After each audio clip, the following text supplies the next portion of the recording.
Saturday in Norman, Oklahoma.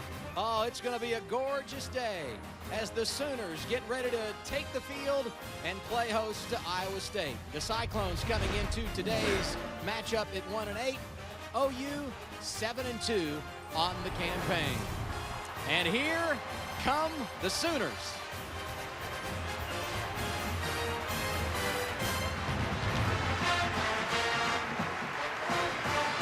Hello and welcome again, everybody, with the old Texas quarterback Chris Sims. I'm Adam Alexander. How you enjoying the atmosphere today, big boy? Pretty cool. You know, we always played them in Dallas, so it's pretty cool to be here. I'm excited about it. You were officially in enemy territory. You know, this OU offense has struggled quite a bit in 2013. It's been the topic of conversation among fans, and they've got a big challenge today going against one of the best linebackers in the Big 12, Jeremiah George. Yeah, you said it, Adam. Jeremiah George, he'll be all over the field today, number 52 at linebacker. He's great in pass coverage. He's really good against the run. He's just an explosive athlete that's very instinctive, and from what the coaches tell us, he's a great leader as well. On the other side of the ball, Oklahoma, Blake Bell, a big, good-looking quarterback who has all the ability and tools that you want from your quarterback. The thing with him is inconsistency, inaccuracy throwing the ball at times, but he has the ability to be a big-time quarterback. You can't beat the history and tradition of Oklahoma football. It's senior day, the final home game of the year. Iowa State going to try and rain on the parade. A good one in the Big 12. The Cyclones and the Sooners. The kickoff is next. Glad you're with us for a college football Saturday on Fox Sports 1.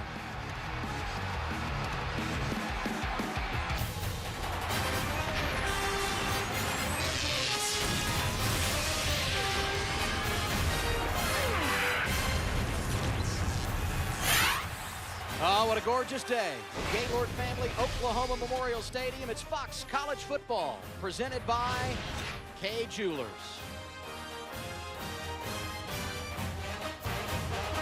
The Sooners trying to bounce back from that loss 10 days ago on the road against Baylor, 41-12. Cyclones looking for their first conference win of the year. Bob Stoops in his 15th season leading Oklahoma with a win today would tie Barry Switzer for most all-time in Oklahoma history, that magic number 157. Across the way, Paul Rhodes in his 5th year leading the Cyclones. 3 bowl appearances in his first 4 campaigns. Oklahoma won the toss, they defer. Iowa State will get the ball to start things off.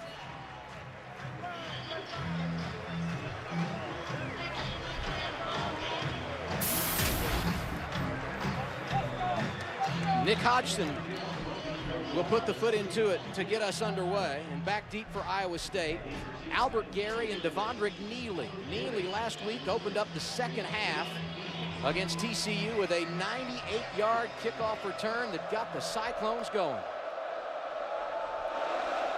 On a windy day in Norman, we are off and rolling. 35th touchback of the year for Hodgson as he kicks this one through the end zone. And Iowa State going to start at their own 25-yard line. They're led out by the redshirt freshman quarterback, Grant Rojas. Yeah, Rojas had some struggles the last 2 weeks playing, you know, as a redshirt freshman quarterback. He is inexperienced, is a pretty good athlete, has had some problems, though, with accuracy the last 2 weeks, and his decision-making at times has been a little spotty. He's going to have to get off to a smooth start just to get Iowa State's offense in a rhythm and feeling comfortable early. First down, a little play action. Incomplete. Trying to find the big tight end, E.J. Bibbs, the junior college transfer. Yeah, E.J. Bibbs, he's kind of been the go-to guy the last few weeks for Iowa State. At tight end is always a young, inexperienced quarterback's best friend. They're big targets. They got a big catch radius, and they're usually right there in the middle of the field, right in front of the quarterback's face.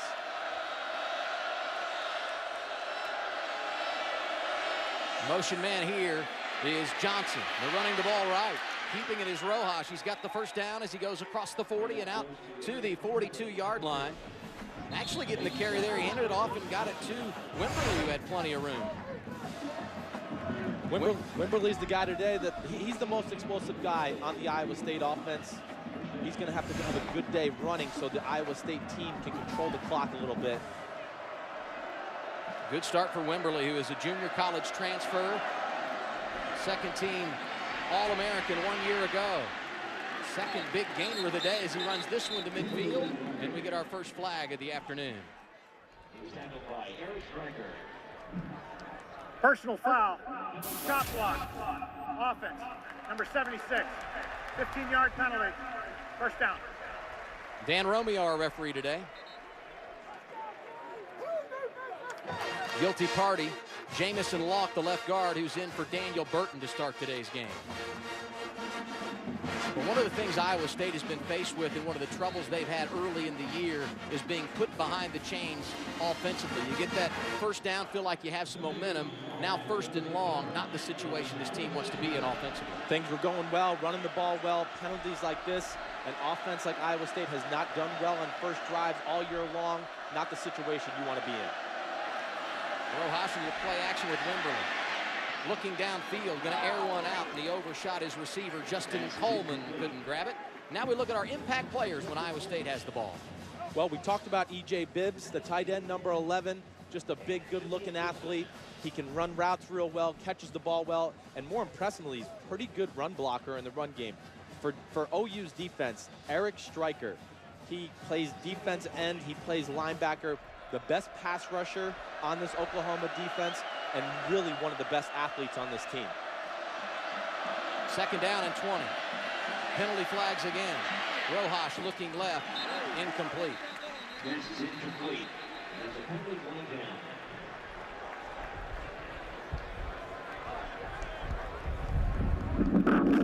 Offside, defense, number 2, 5-yard penalty, second down. That was Julian Wilson, the nickelback, who came up and jumped a little too early. Nice break for Iowa State to pick up 5 easy ones. Second and 15, still not a great situation here. I would expect to see another run, maybe a screen-type pass play just to get them in the third and manageable.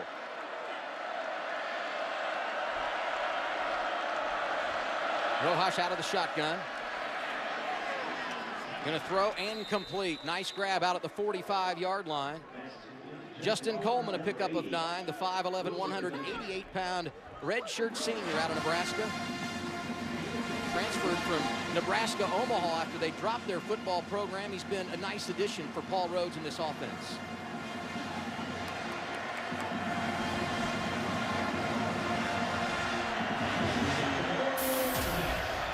Third down and 6.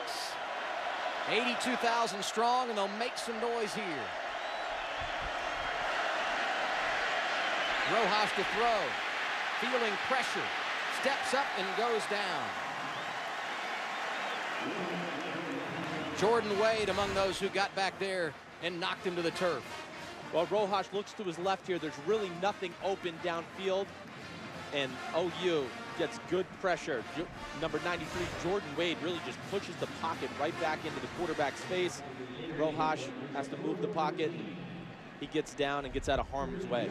Getting pressure without Charles Tapper, the big defensive end who's not playing in the first half, sitting out after throwing a punch against Baylor. First punt of the day for Kirby Vanderkamp, one of the better kickers in the Big 12. Saunders back deep. This one takes an OU bounce and will be downed at the 39-yard line. That's where Oklahoma opens things up offensively. Quarterback Blake Bell going to get his first crack today, and you and I have discussed a lot about what this team will be about offensively today against this Iowa State defense. What do you anticipate? They start with good field position. Yeah, good field position. The one thing I look about in this game, OU, they like to run the ball, but I do think they like their matchups outside as far as the passing game. Maybe they come out here and do something a little off balance and try to pass the ball, early, just to get Blake Bell into some good rhythm. That's Roy Finch in the backfield. They'll swing it to him. Finch one-on-one on the outside. Coming up to make the tackle, Jared Brackens. Good job in the open field against Finch, who's a shifty runner once he gets the ball in his hands. Yeah, Finch is a guy I think the Oklahoma coaching staff would like to get the ball a little bit more in the passing game. Smaller tight back, 5'7", 167, but can make people miss in space.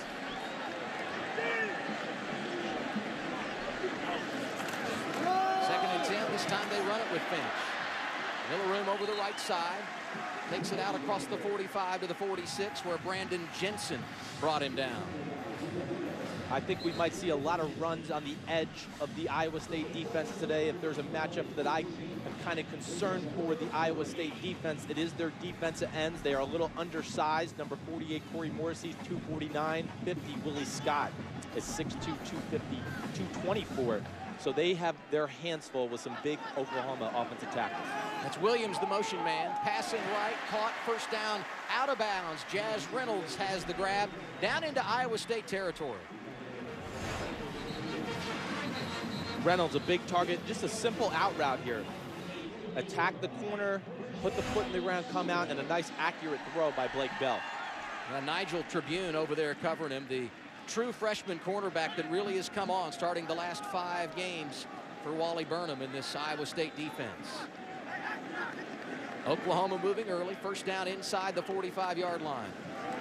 Bell going to pass, goes to Saunders, who dropped it. Coming up to make the hit, Jansen Watson.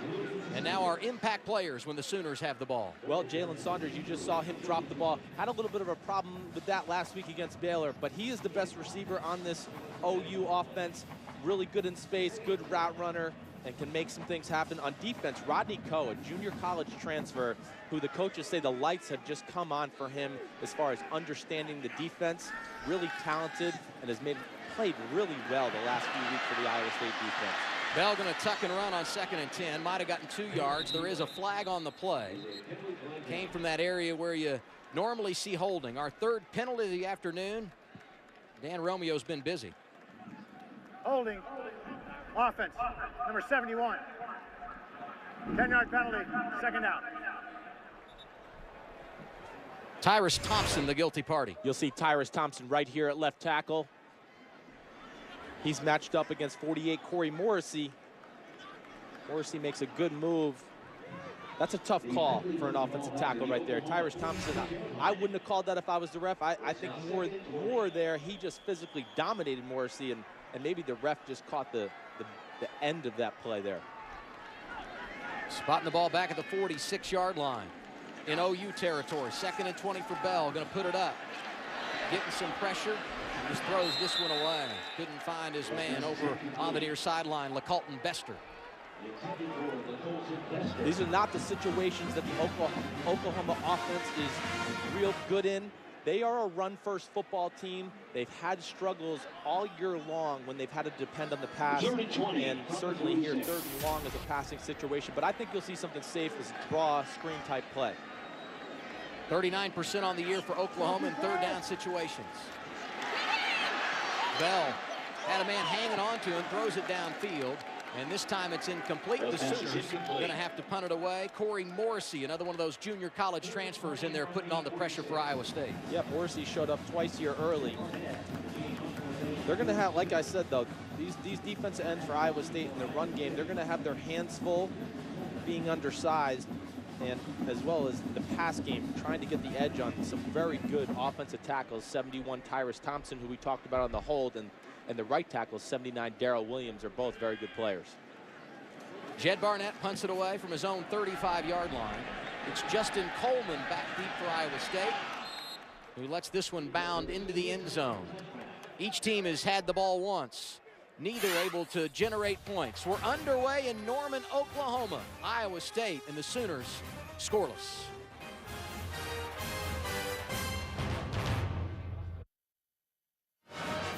About 5 minutes gone by in Norman, Oklahoma. No score. Iowa State set to get the ball for the second time today. Good effort by the Cyclone defense, and now our Chevy keys to success. Well, Iowa State, they got to find big plays a must. They got to find some ways to muster some explosive plays, whether it be in the pass game, the return game for their special teams.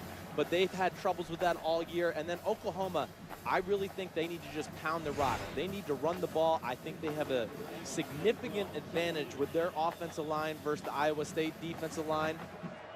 I would expect at some point they will wear the Iowa State defense down with the run game. Remember, Rojas gave himself up on 3rd down a while ago. Sam Richardson in at quarterback. I don't know that we expected to see him this early, carrying on 1st down. Runs it out to the 25 and picked up 5. I almost thought Rojas, after the pressure got on him, he gave himself up, thought maybe he had been injured on that last play, something we'll keep an eye on. Now, Richardson certainly capable. Began the year as the starting quarterback, but he too has been hurt. See him wearing that glove, a thumb injury on his throwing hand. Working out of the shotgun on 2nd down and 5. Swings it near side to Neely, who goes across the 30-yard line. He's got a 1st down. Out to about the 33. Well, Rojas is back in the game, but they do like putting Richardson in. They have a little package for him the last few weeks. He's the better athlete of the 2 quarterbacks, so they like to run the ball with him. And like you said, Adam, he's got the experience and played the position a lot. Good to see that Rojas is back in and not injured. That's Bibbs in motion. Wimberly gets the carry going left side, nothing doing as he bounces it out to about the 35-yard line.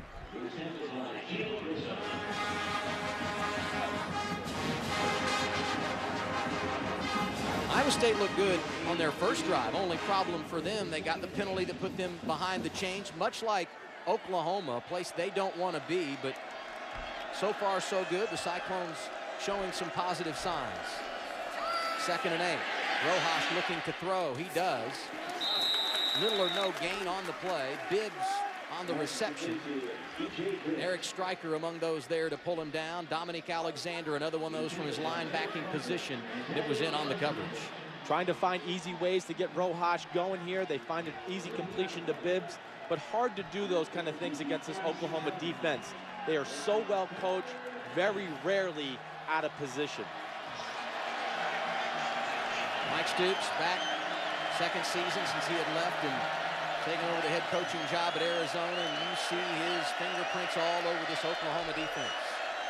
Young, aggressive, and very capable. Rojas on 3rd and 8. Completes the pass to Bundridge. It's going to go out of bounds. Good enough for the 1st down across the 45-yard line. Well, you'll see a nice route here by Bundridge. The thing that jumps out at me, this play should never be completed. This is a cover 2 defense by Oklahoma. That means there's safety help over the top. Cortez Johnson getting a start today because Aaron Colvin's out. He needs to play that more aggressively. Really should be all over that throw. Shouldn't let that get completed. Closing on the midway point of the opening quarter. And keep it on the ground. This time it's Johnson who gets the carry. He takes it across midfield, goes into Oklahoma territory. The thing Iowa State at least has done these first 2 drives is they changed field position, which is a big part of this game. Iowa State's defense is a pretty good unit, better than what you would see statistically. So for them to keep the ball on this side of the field will be a big help for them all day. The other thing they've done, nice effort of working the clock, which is very important to keep the ball out of OU's hands offensively. Rojas on 2nd down and 4. Little option play, looked like he might want to throw it. Instead, he runs and basically got back to the line of scrimmage. So it'll set up 3rd down and 4. Cortez Johnson among those running him to the boundary. Yeah, it looked like there was some sort of a mix-up there. Not sure if it was the quarterback, but to me it looked like it was Rojas's fault. Looked like he was supposed to roll out to the other side. Seemed like that was where his options were down the field.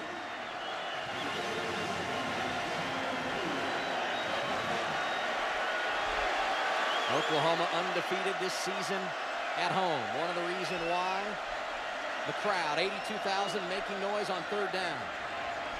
Rojas to pass deep down the right sideline. It is going to be intercepted, pulled in by the safety Hayes. He will run it back across the 20, and Oklahoma has got the football.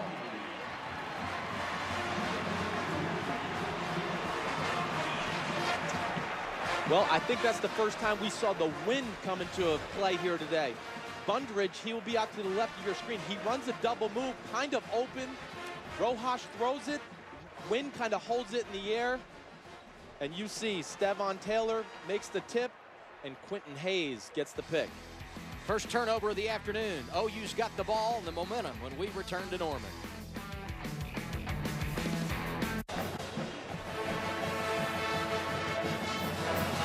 Windy day in Norman, Oklahoma. And that wind wreaking havoc on the Iowa State offense on that last drive. Yeah, they had a double move outside with Quentin Bundridge. He's open, but the wind is howling. And as an ex-quarterback, I'll tell you, the wind bothered me more than anything. I'd rather it rain, snow, whatever it is. The wind is tough to throw, and they do a little double move on Stevon Taylor, who's getting some playing time today. He does a good job just batting the ball in the air, and really a nice play by Quentin Hayes, who's played really well as of late at safety number 10. Blake Bell working out of the pistol from the 17-yard line. Gonna run it on first down. That's Finch across the 20. Nice pickup, about 5 on first down before Jansen Watson made the tackle for Iowa State as we close on 6 minutes to play in our opening quarter.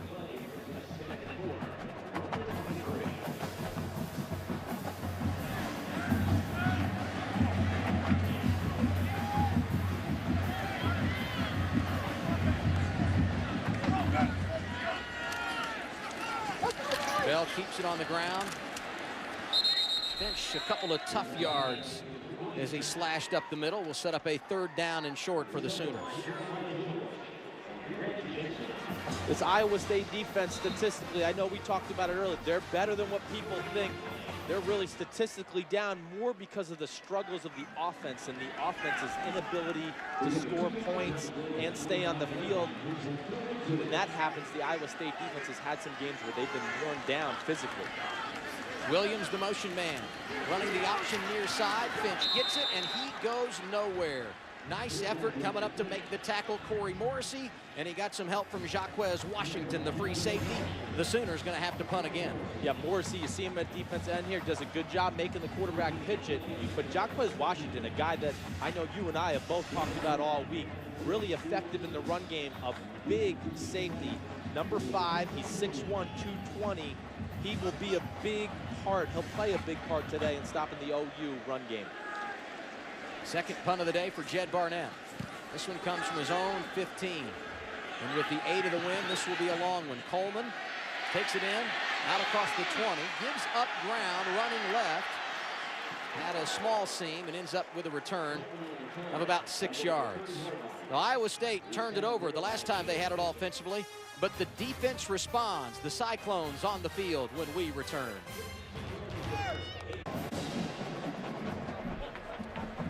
Still no score in Norman, Oklahoma. 4:27 to play here at Oklahoma Memorial Stadium. Each team has had a couple of opportunities offensively and neither able to do anything with it. And you got to give a lot of credit to that Iowa State defense. After turning over the football, the defense responded, and now the Cyclones have got it back. And Chris, there is little doubt, if Oklahoma wins today, what the headline will be in the paper tomorrow. He is in rare air with these two guys. Barry Switzer, one of the all-time greats. Bud Wilkinson, one of the all-time greats. And Bob Stoops is right up there with him. Just done a great job his 15 years at Oklahoma. Not only a great coach, but a great person, develops young people. He has a lot to be proud of what he's done here at the University of Oklahoma. Win today. That's Barry Switzer for most all time. Rojas sends Johnson in motion. Wimberly gets the carry. Nobody home there, might have gotten a yard. Dominique Alexander, the true freshman from Tulsa, Oklahoma, able to make the tackle. 3rd on the team in stops is Alexander.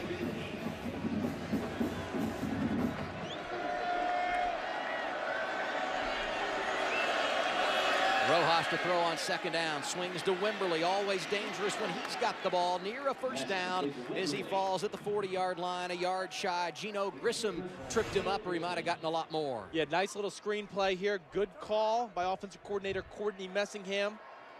And Grissom does a good job in pursuit, making the tackle. That would have been a 1st down. Iowa State goes quick, trying to catch Oklahoma off guard. It's going to be close to the 1st down. Chantrell Johnson got the carry there.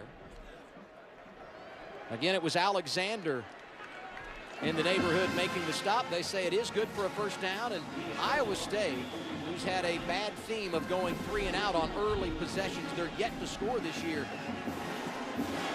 on their opening possession of the game, but they are looking decent here in the first quarter. Throw left side incomplete to Bibbs. A lot of pressure coming, a flag, and it could very well be a hold. Holding. Offense. Number 74. 10-yard penalty. First down. That one going to go against the center, Tom Farniok. His brother Derek actually plays on the offensive line for Oklahoma, one of the backups. One of the top linemen of the Big 12. 38 career starts for Farniok, but he gets called for the penalty here. And again, Iowa State, who had some momentum, sees themselves in a 1st and 20 situation. Not the situation the Iowa State offense wants to be in. Not a real explosive passing team.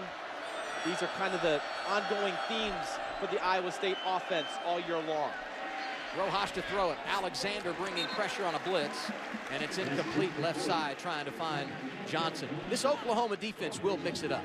They will. They're a great defense. They do a lot of stuff. They can rush 3, rush 4, play all types of coverages.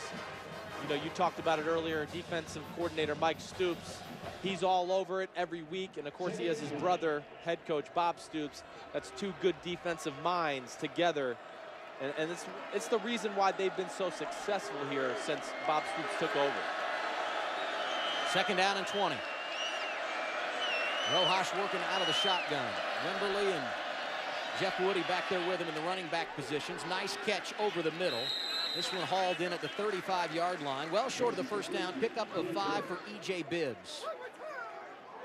You know, you've seen this a lot all year long from Iowa State. It's always something offensively. We've seen penalties here early that have kind of put them behind the chains. But as you watch them and study them, it's a missed open receiver by the quarterback, or it's a drop ball by the receiver, or a holding or a missed block by the offensive lineman. Just unable to kind of put it all together throughout the year. 3rd down and 16. Rojas feeling pressure, steps up, throws, caught. First down. Out of bounds to the far sideline. Quentin Buttridge has the grab. Nice play by Buttridge. You see him here in the slot. He's running what we would call a flag route. Just does a good job sticking his foot in the ground right where the chains are. And Rojas does a really good job stepping up in the pocket and making a nice, accurate throw into the wind, I might add. Buttridge averaging over 50 yards a game receiving. That for a team that doesn't throw the ball a whole lot. And before Neely can get going on the carry on 1st and 10, we get a flag. Ball start. Offense. All 11 players were not set prior to the snap. 5-yard penalty. First down. A lot of penalties early today. Yeah, and like we were saying a minute ago, this is just one of these things that Iowa State's had trouble with all year. They get a nice, big, positive play in the pass game. They come out with a little tempo on 1st down, try to catch the Oklahoma defense off sides. They're not all on the same page. Snap the ball. Not everybody's set. Now they're back in 1st and 15. Clock rolls down to 2 minutes to play first quarter. Rojas complete again. Bibbs again, close to another first down as he takes it to the 35-yard line. Bibbs making his presence known early. Frank Shannon, the middle linebacker, pulled him down on the tackle. Bibbs is just a tough matchup no matter who covers him. He's a little too fast and quick for linebackers, and he's just too big for safeties and corners. So he is a very friendly target to any quarterback. 2nd down and 2. Here's Neely running around the defense, trying to pick up some room outside. It appears he got enough for the first down as he raced to the sticks in front of the strong safety Quentin Hayes. You mentioned it a moment ago. What Iowa State is doing is impressive offensively against this defense, but even more impressive the fact they're doing it into the wind. They'll have the wind at their back in the 2nd quarter. Yeah, Iowa State, the 1-8 record just really doesn't indicate at how well they've played at times this year in the Big 12.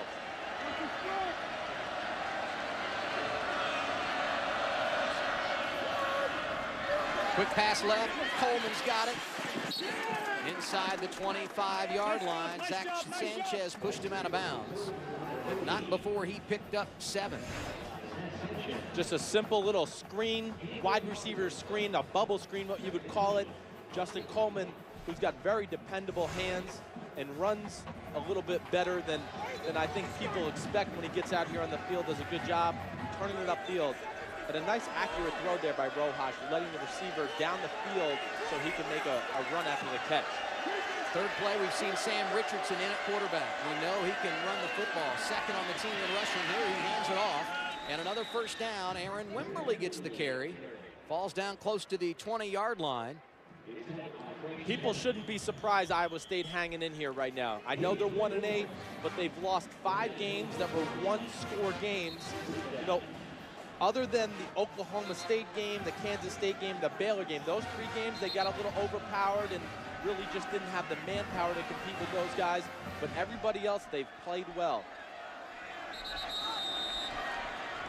Whistle and another flag.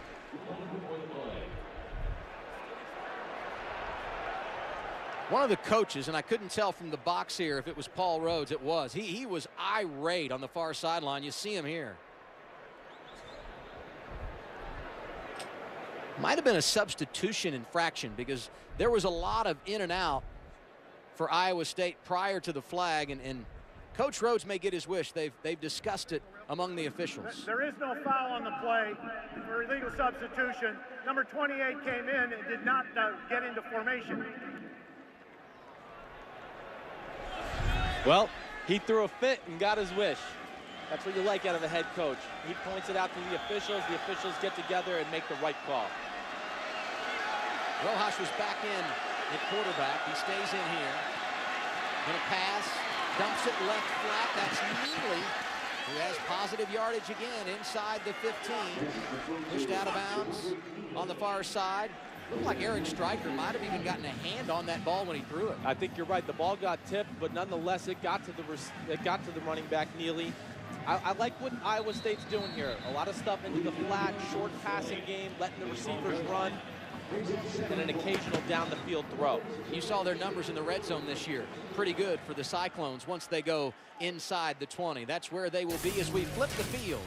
The first 15 minutes in the books in Norman, Oklahoma. We play to a scoreless tie.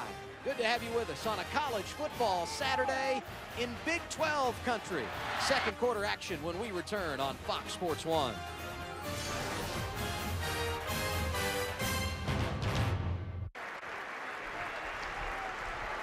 First quarter complete here at Oklahoma Memorial Stadium, and now we look at our forward stat comparison.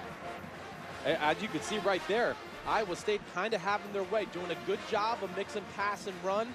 But really the surprising thing to me is just the ability to throw the ball so far here on this Oklahoma defense. E.J. Bibbs a little bit in the middle of the field, and a nice explosive play on a 3rd and long to number 9, wide receiver Quentin Bundridge. Coach Paul Rhodes got to be happy with the way his offense is executed here early, other than just a few penalties here and there. Showed you how good they are in the red zone this season. 24 trips, 23 times. They've been able to take care of business.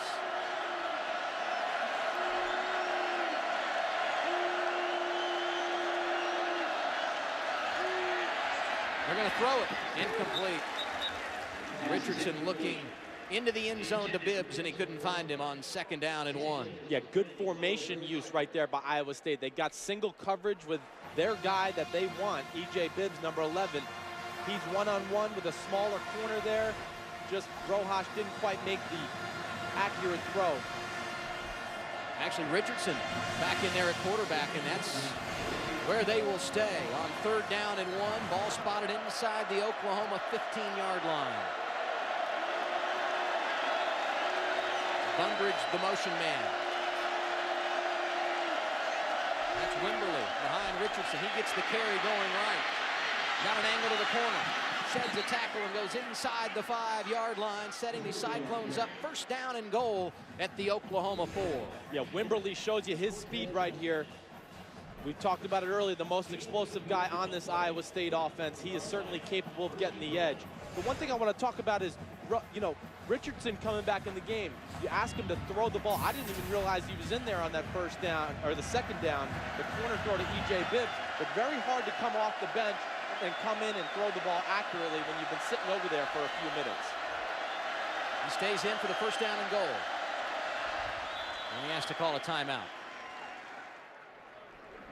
First charge timeout, Iowa State. Iowa State on the move, looking to score when we return to Oklahoma.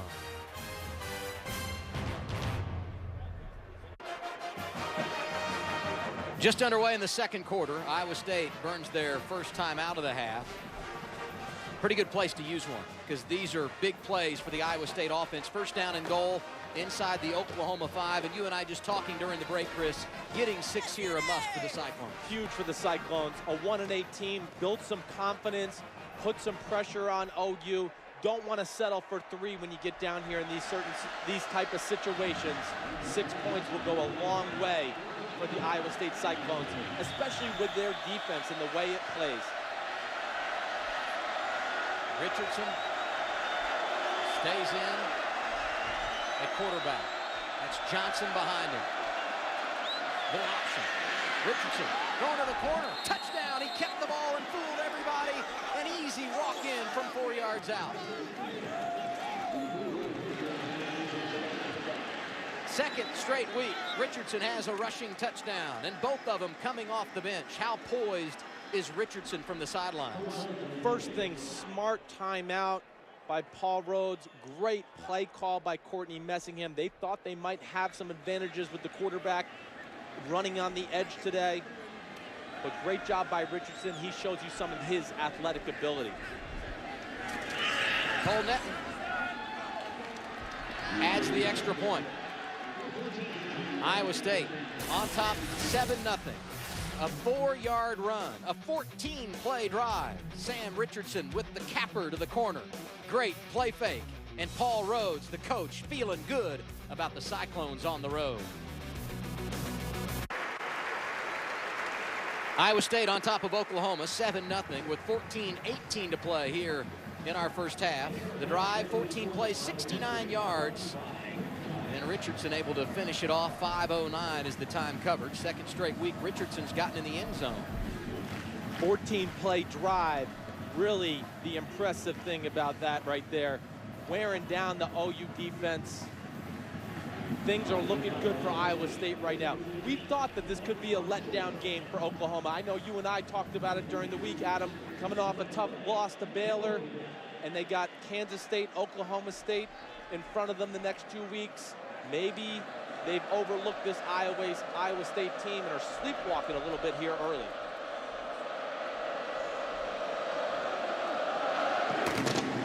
Edwin Arceo kicks it away. No return here with that wind at his back. Oklahoma starts to the 25 as we look back at the scoring drive for Iowa State. Big play, third down in a bunch. Rojas, who was 6 for 7 since the interception, finding Bunderidge for the first down hookup. Yeah, Rojas did a nice job there. The biggest thing, throwing it into the wind. You see Wimberly there running around the edge. And then the nice play design by Iowa State and a good job by Sam Richardson getting in the end zone. I have to admit, I wasn't sure who had the ball on the play. Richardson sold it well. He gets 6. Here's Bell with Williams behind him. He's going to throw it. Now running. And he might have gotten 5 as he takes it close to the 30-yard line before he's knocked down by Willie Scott. Bell a little bit slow to get up. Something I'd like to see a little bit more of out of Blake Bell. Good hit by Willie Scott. But Blake Bell, I like that. He's a good athlete, nothing there downfield. Get off the receivers, go make a play with your legs. No doubt that's his strong suit. 2nd and 5. Williams gets the carry, breaks the tackle. Across the 40, at midfield, and he may go. No, they say he stepped out of bounds. Damian Williams running free, and they're going to rule he went out of bounds back around the 47-yard line. He picked up 17. Yep, just a little power play off the edge, guards pulling, and Damian Williams, to me, the best running back on this Oklahoma team. He's explosive and powerful. Got a bad snap right here. It's going to put Oklahoma in a 2nd and 12 or 13. But I really like this Damian Williams kid, number 26. He's got some power. He goes 5'11", 211. And when I watch Oklahoma's offense, he's the running back that jumps off the screen to me with the most explosive ability and the best power of the group as well. So we've seen Rojas and we've seen Richardson over on the Iowa State sideline, and now they're changing things up at quarterback with Trevor Knight for Oklahoma. He gives on the draw. Some running room here, and it closes up quickly. Ball was fumbled by Williams, but they say he was down as he went out to the 44-yard line. So Trevor Knight seeing his first opportunity. He was the starter when the season began, got banged up, and once Bell started, he's never given it up. Yeah, Trevor's got a really good, he's the most athletic out of the two quarterbacks, can really run, a little bit smaller than Blake Bell, 6'1", 201, but they like putting him in the game, change the pace, give the defense something to think about with him running the ball and some of the read option plays they have. Tough situation here, 3rd and 13. He's going to tuck it and run. Going left, across midfield, hit at the 45 and brought down 2 yards shy of the first down. I think Blake Bell might be shaken up here, though. I do see him sitting over on the bench. I think he might have got a little dinged in the head when defensive end Willie Scott went in. So this is not just something the OU offense is doing to change the pace. I think Blake Bell has some sort of injury on the sideline. There you see Bell on the sideline talking with the trainers. Knight stays in. Offense stays in the field. 4th down and 2 from the Iowa State 45. Knight keeps, and he's got the first down. Hit right at the marker, spun, and got plenty of yardage. Jacquez Washington wrapped him up, but a big 4th down pickup there for the Sooners.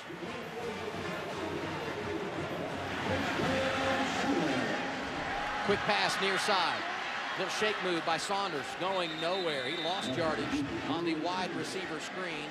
Jansen, Watson, Deion Broomfield, who had an interception last week, made the tackle. So important with those type of plays, a bubble screen to the receiver, to lead the receiver on his downfield shoulder so he can make a play with the ball after the catch. There, the ball a little bit behind him. Iowa State's defense gets a little bit extra time to recover and make the gang tackle. Loss of 2. Williams went in motion. They're throwing the other way to Saunders. Had a little room, but could not make it happen. Jevin Miller made the tackle. Miller, one of those key linebackers, was questionable when this game began. Been dealing with stress on both ankles, but he's able to get the start and making an impact early. Sets up a 3rd down and about 9. Yeah, Miller, we've talked about Jeremiah George 52, but Miller's another guy in the Iowa State defense. Been very impressive to watch on film, a good athlete. Both these linebackers for Iowa State can really run. Knight on 3rd down, going to put it up. Over the middle, first down, Saunders inside the 30. He hauled it in front of Jacquez Washington. Knight does a good job in the pocket, got Saunders running the in-cut, makes a nice accurate throw. Going fast. Brennan Clay gets the carry. He's going to lose yardage. Once again, Jevin Miller coming over to make the stop. You know, Oklahoma trying to play fast a little bit here on this drive, not working to their advantage. Give credit to the Iowa State defense for being ready.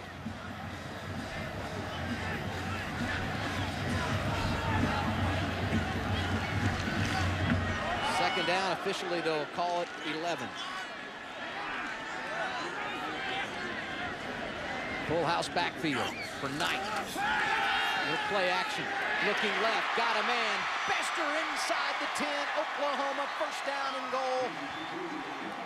He pulled it in front of Sam Richardson. Yeah, had the big run package in there. Oklahoma, they bring in tight end 82 Brandon Green, and then they got fullback 48 Aaron Ripkowski in the backfield. Defense expecting some type of run. Good play call by offensive coordinator Josh Heupel. Little play action pass. And Knight throws a nice ball outside on the skinny post. Spot the ball just inside the 8.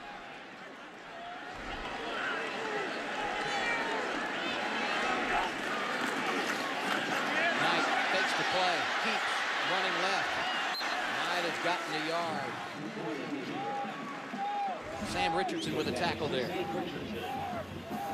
Nice little play action, get the linebackers to draw up, and then a nice accurate throw to Colton Bester, who's a big target and very receiver-friendly. And he has to step up because Sterling Shepard knocked out of the game at Baylor and not playing today. A big loss, one of the top receivers for Oklahoma.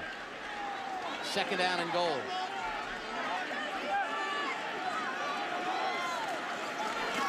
Knight to Clay. Churning. Might have gotten it down to the 5. Pickup of a yard. He has 1 yard on the play.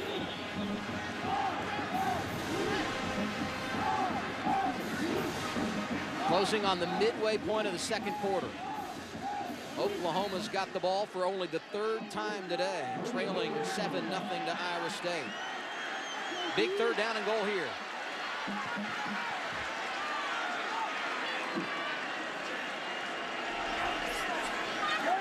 Knight going to fade, left side, incomplete. He was trying to get Bester.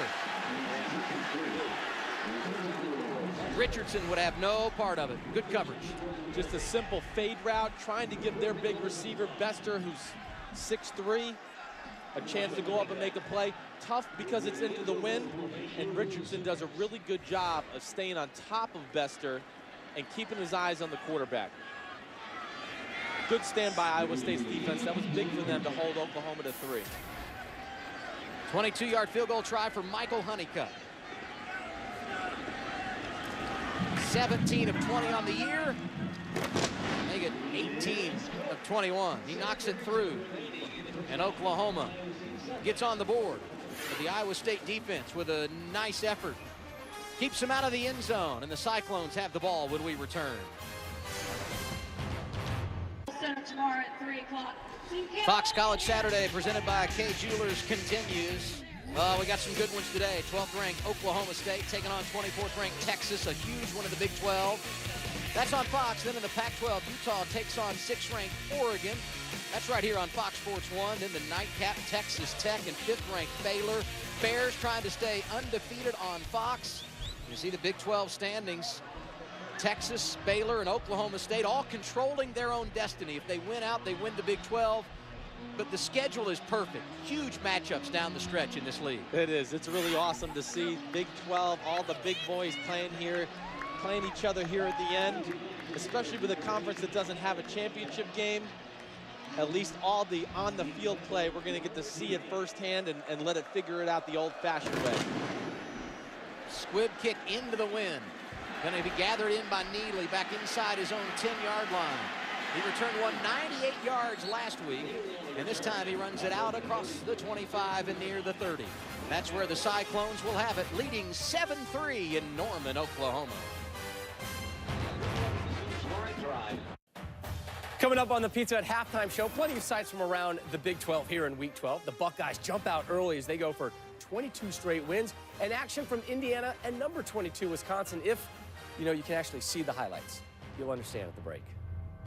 Thanks, Rob. We look forward to seeing you in 7 minutes and 26 seconds. A little bit of a surprise here in Norman, Oklahoma. On senior day, the Sooners trailing 7-3 to Iowa State. Give a lot of credit to Paul Rhodes' team, who has not won this season in conference play, but doing a nice job on the road this afternoon. Action from the 32-yard line. 1st and 10. Grant Rojas back at quarterback. Going to throw it on 1st down. Swings it to Wimberly, who's got positive yardage, cuts back, breaks a tackle, and takes it to near midfield. Let's get a game break. Lowe's never stop improving. Here's Patrick O'Neill. Number 3, Ohio State, Illinois, 21 straight wins, longest in the nation for the Buckeyes. Braxton Miller to Carlos Hyde, who turns into Dr. Jekyll. It's right now 28-0 in the second quarter. Ohio State's won 21 straight, on their way to 22. Adam and Chris. Here it's 7-3. And running opportunity for Neely, who's got another 1st down and takes this one inside the Oklahoma 30. And at the end of a play, a flag. Looks like it was a face mask on Oklahoma. So they're going to get 15 more yards out of this. Personal foul, face mask, defense, number 15. 15-yard penalty will be added at the end of the run. 1st down. Play nets out 37 yards, gain of 22 on the run. Running the ball well, Iowa State's offense is. One thing to remember, defensive lineman, Charles Tapper, probably the best defensive lineman on Oklahoma, not playing because he got a personal foul last week, so he's out for the first half. They're not real deep on the defensive line. 14-play drive last drive, now coming out again, might be a little tired. Rojas to the end zone, incomplete. Unable to hang on in the back corner, Quentin Bundridge. Another flag on the play.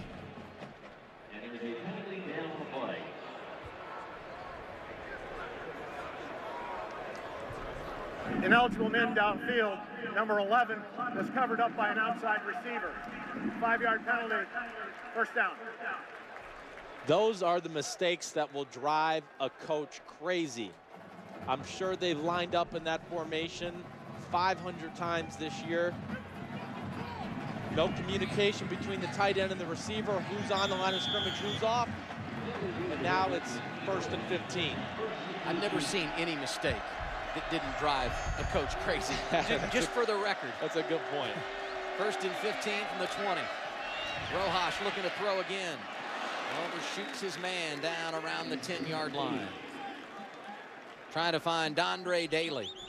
Came into the game with 12 catches on the year. Zach Sanchez, the freshman cornerback, there to cover.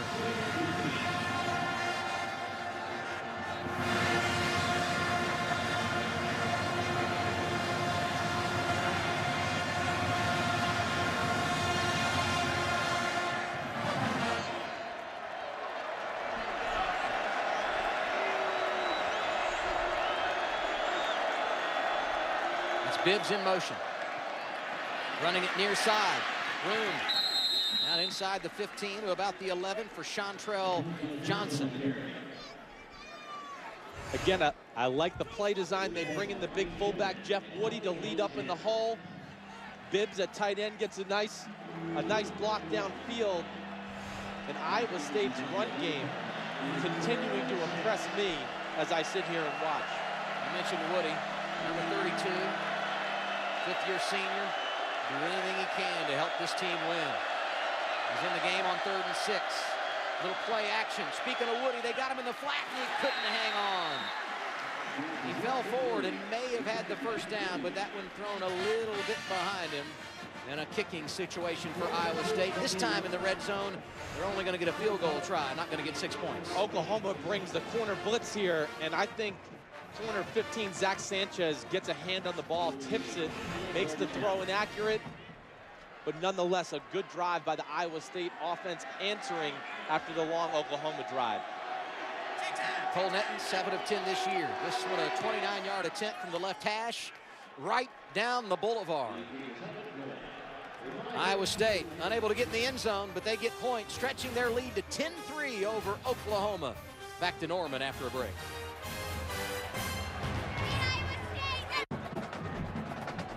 Iowa State on top of Oklahoma, 10-3 our score with 5:52 to play here in the opening half.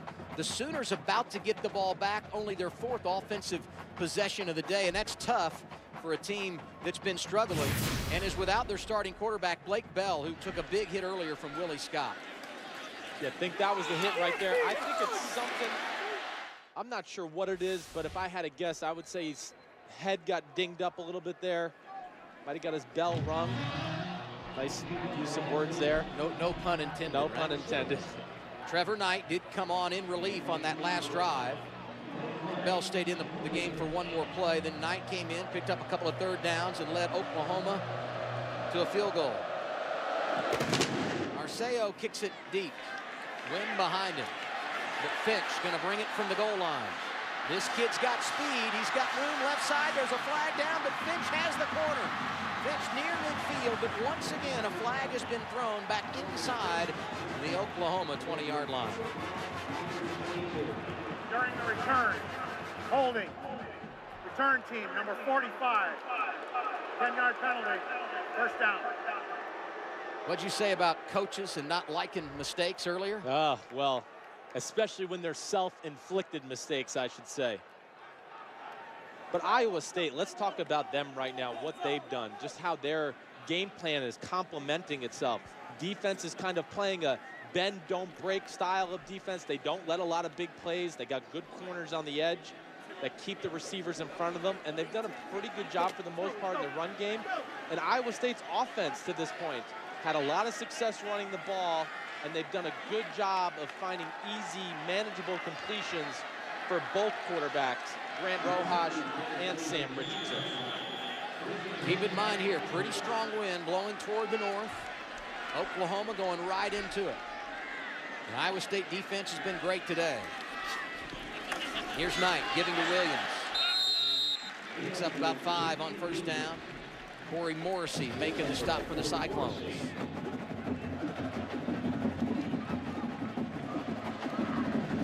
Tough day for offensive coordinator Josh Heupel, not getting many opportunities for his offense here in the second quarter going into the wind.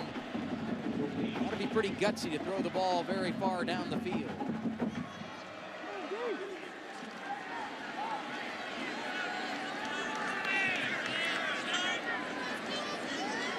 Williams in the backfield with Knight. Williams across the 15, set down by Willie Scott. Bring up a third down.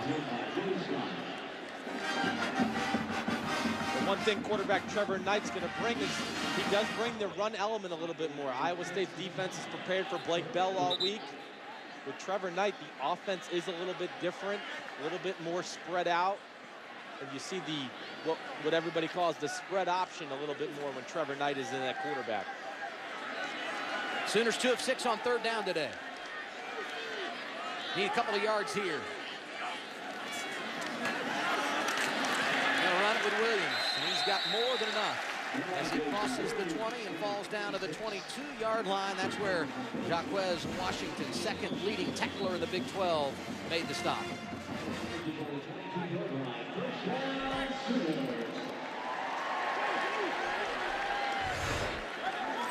I'll tell you what, that was a first down that's big for this team that really needs to move the ball and perhaps more importantly keep it out of the hands of Iowa State. 4 minutes to play in the opening half. Knight gonna pass, going down the left sideline, and he overthrows his man. Saunders couldn't run under it, and I'm not a quarterback, but that appeared to be one of those situations where he's overcompensating for the wind in his face.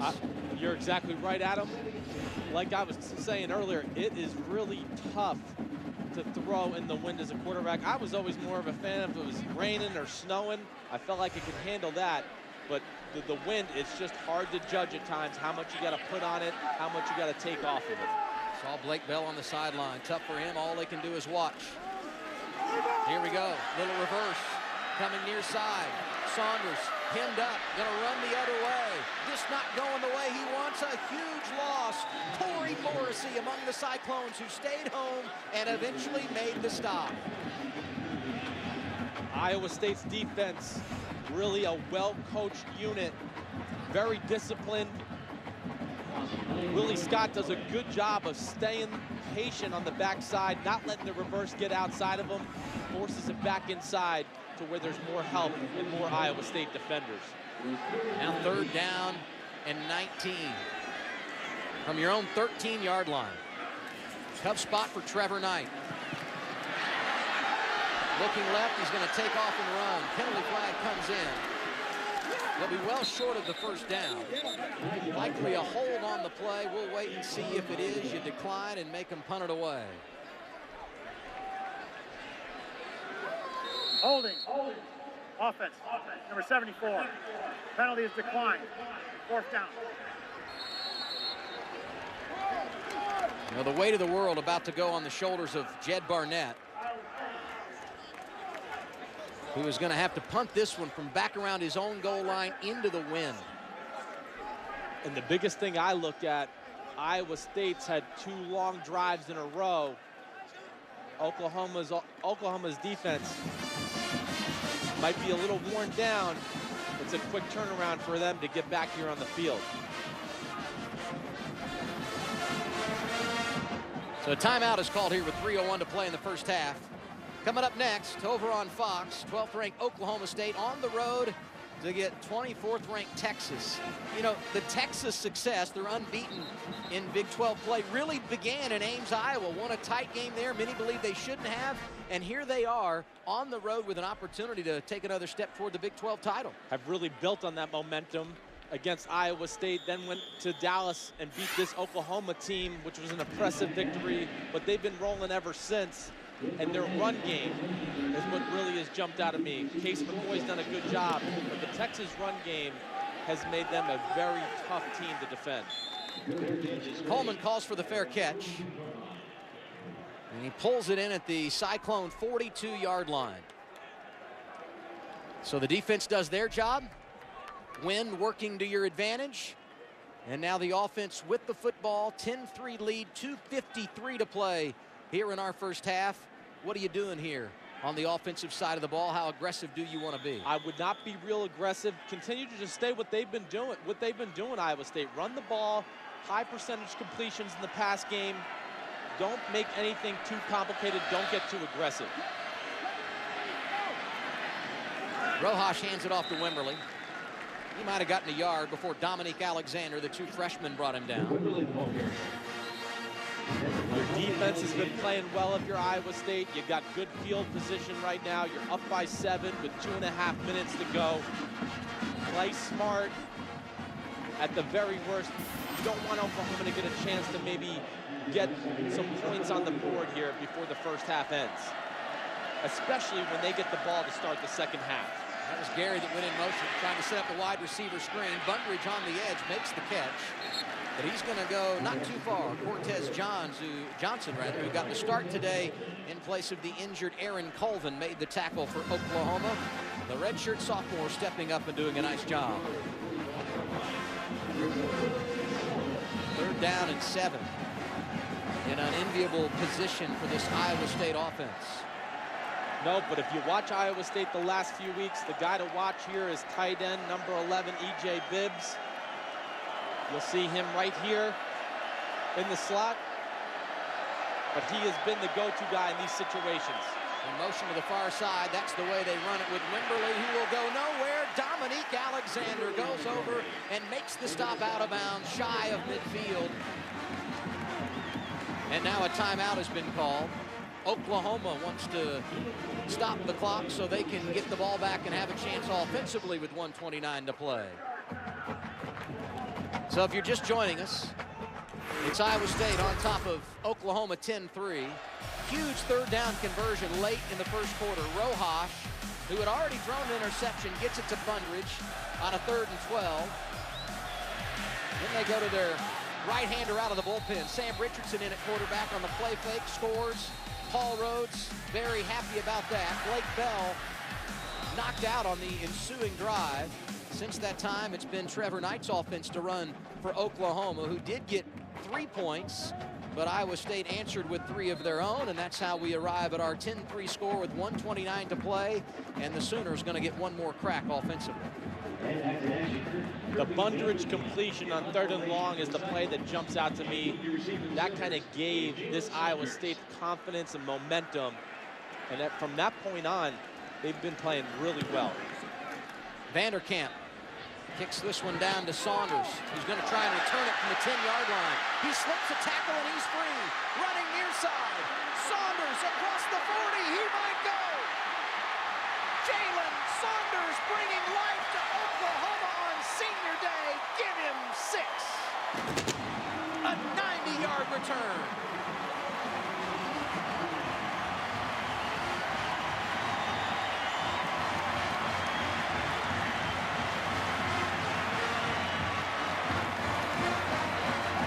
Just what the doctor ordered.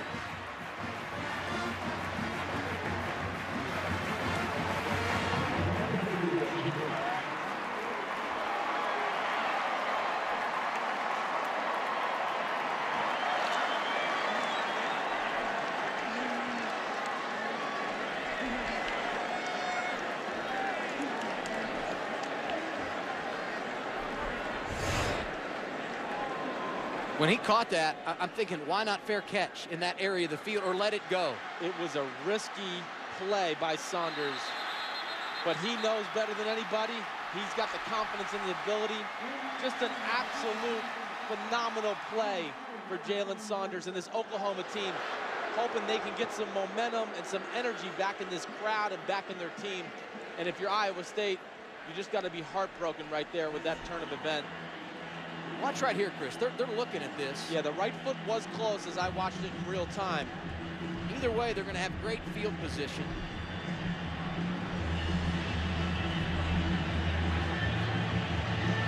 I think he's in all the way, though. I think I saw plenty of green between his white cleats and the white chalk on the sideline. Well, you never know where you're going to get a lift. And Saunders, no doubt, has had to step up his game because Sterling Shepard, the young receiver that is so highly thought of in the Oklahoma camp, has been injured, got knocked out of the Baylor game. Bob Stoops seeing one of his seniors step up on senior day. And oh, how quickly the game can change. The crowd here has just seen the replay on the big board, and they cheering because they agree with us. They think Saunders stayed in, and now we get the official word from Dan Romeo. After further review, the ruling on the field is confirmed. Touchdown.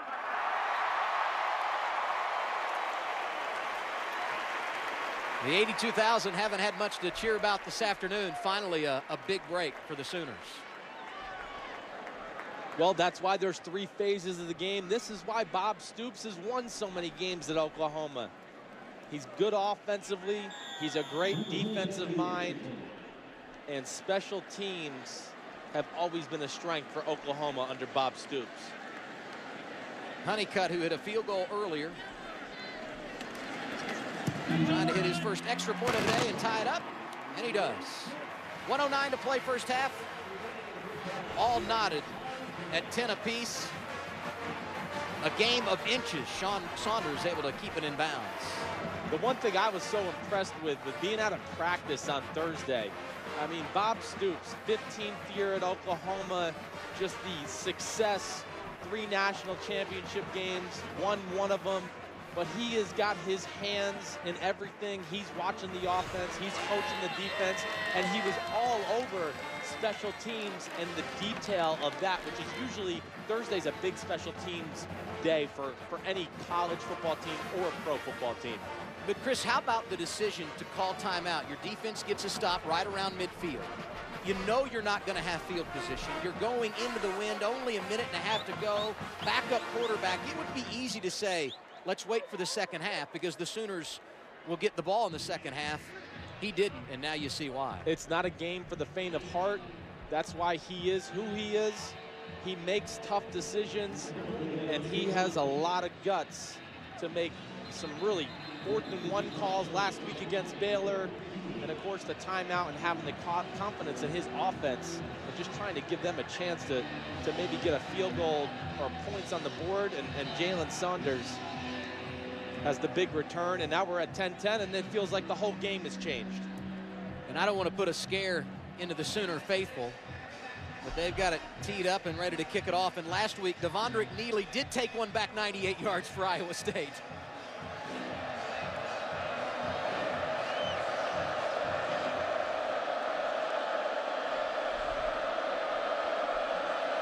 Last time Honeycutt kicked one away, it was a squib.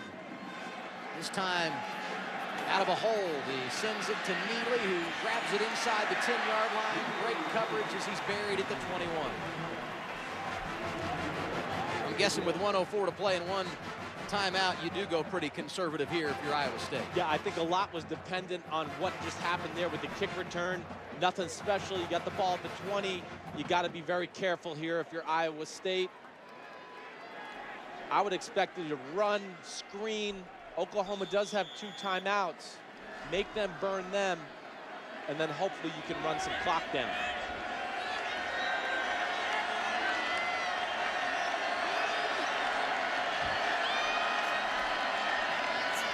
Rojas to Wimberly.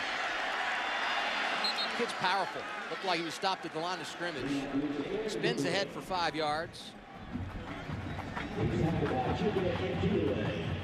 Iowa State not in hurry-up mode here. They're not huddling, but they never do. No, I think both teams are content. I don't think Oklahoma will use their timeout unless they get a big play here on defense. But I think they're content going in 10-10 because they get the ball in the second half, Oklahoma does. Rojas Again to Wimberly, who gets a first down. Clock will stop to move the chains. And once they wind it, Iowa State would not have to snap it again.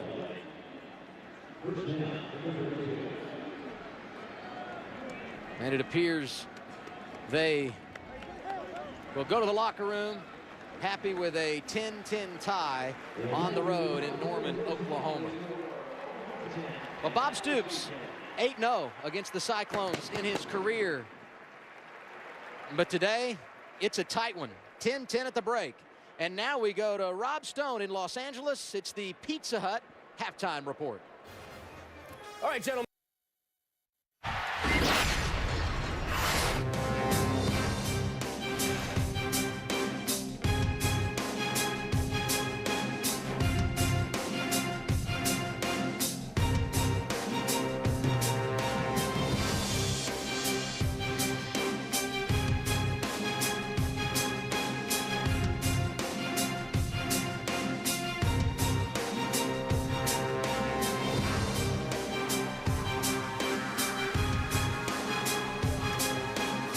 College football is presented by Kay Jewelers. Welcome back, everybody. Norman, Oklahoma. Good one in the Big 12, all tied at 10 apiece here at the break. The Sooners and Iowa State. Good to have you with us with Chris Sims. I'm Adam Alexander as we get set for the second half. We got a good one going here, partner. We really do. It's been exciting. Both sides have had their moments, but I mean, let's be serious. The big thing, the punt return before the end of the half by Jalen Saunders really changed the whole dynamic of this game, where Iowa State really controlled most of the first half. Sometimes when you can't get it going offensively, you turn to special teams. That's how it went down for Oklahoma in the first half. Iowa State got on the board first. Sam Richardson capping a long drive, goes in from 4 yards out on the quarterback keeper. Paul Rhodes ecstatic.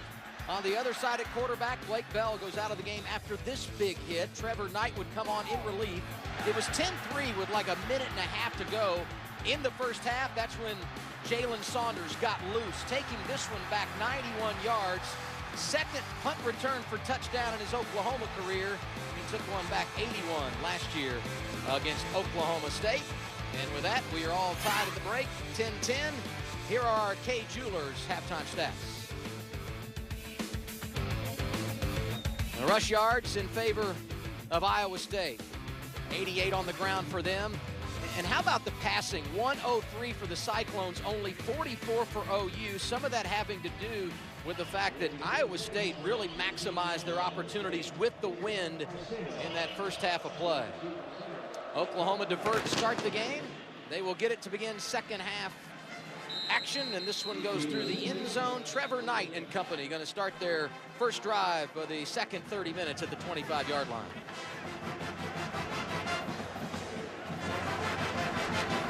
Well, what do you want to see here? Come out, tied at 10, got a little momentum after the punt return. How aggressive are you offensively if you're Bob Stoops, Josh Heupel and company? Well, I think you get after it. Trevor Knight, he did some good things there in his last opportunity, that last drive when they went down and got 3 points. You come out aggressive if you're Oklahoma. I think you rely on the run a little bit here just to start it out. See if you can't pound this Iowa State defensive line a little bit. Knight a little flake to Williams. Rolling right, just going to keep it one-on-one with a safety. Picks up 5 or 6 yards as he goes out around the 30-yard line. And we talk so much about Blake Bell as a rusher. Knight not bad, 186 yards on the year coming in. Averages 6.9 per carry.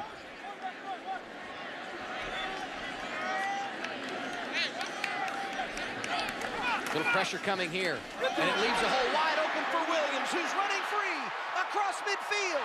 Damian Williams, second play of the second half, touchdown Oklahoma.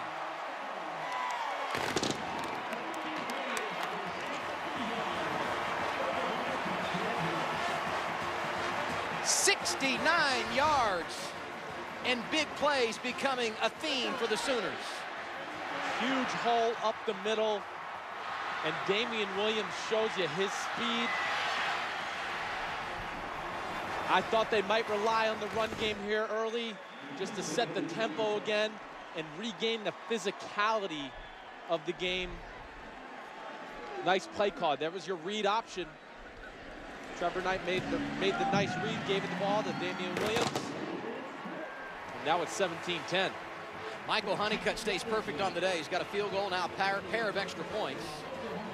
And the Sooners have scored 14 straight in a matter of about 2 minutes. You look at George in the middle of the play, just gets kicked out. Yeah, great effort by Bronson Irwin, the right guard. You're right. Great blocking by the Oklahoma offensive line. Not sure if it was George there or if it was defensive tackle number 9, Rodney Coe. But either way, somebody was wrong in their gap assignment for the Iowa State defense, and that led to the big play. I really like Williams. I know I talked about it a little bit in the first half. To me, he gives them the best chance to be a really good offensive run team.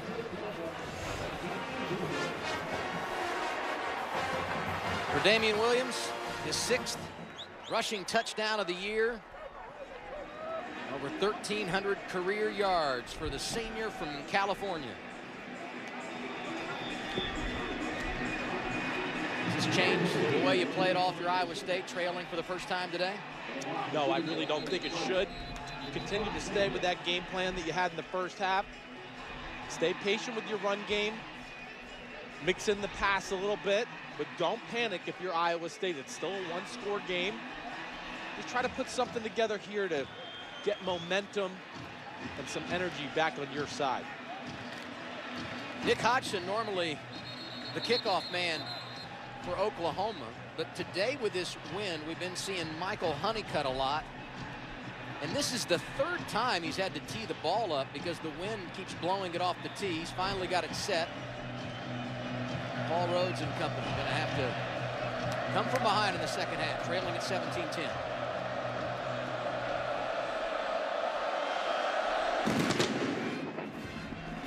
Look at that ball hang up with the wind. Neely runs up, gets under it. Shoots out across the 30-yard line to the 31. Not bad field position for Iowa State. Derek Woods, one of those in the wide receiver rotation, made the tackle. So here comes Iowa State. First offensive possession of the second half. And for the first time today, we're going to see Charles Tapper, big number 91, suspended in the first half after throwing that punch at Baylor. We'll see what he brings to this run defense for the Oklahoma Sooners. Yeah, Tapper, the best defensive player on Oklahoma, in my opinion. Just look at him. He looks like a player in his uniform. Let you know when it's back up. But I'm kind of excited to see the adjustments by the Oklahoma defense. Of course, Tapper would help stop the run game. Iowa State had a lot of success on the off-tackle runs in the first half, so Tapper will change that. But the Stoops brothers together are usually so good at adjusting at halftime.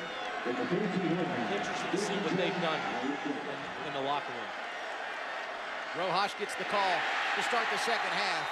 And how about the defense coming from his nickel back position? Julian Wilson makes the stop. Yeah, you see Julian Wilson right here. He's lined up over the slot receiver. He just simply blitzes off the edge. But there's your first adjustment. You see what the Stoops brothers did. Mike Stoops, defensive coordinator, what he did at halftime. I'm sure he knows they had some success running the ball on the edge, off tackle. He's going to try to take that away from this Iowa State offense. And as you and I talked about last night, this Oklahoma defense, one of the best anywhere at adjusting on the fly. Second down at 16.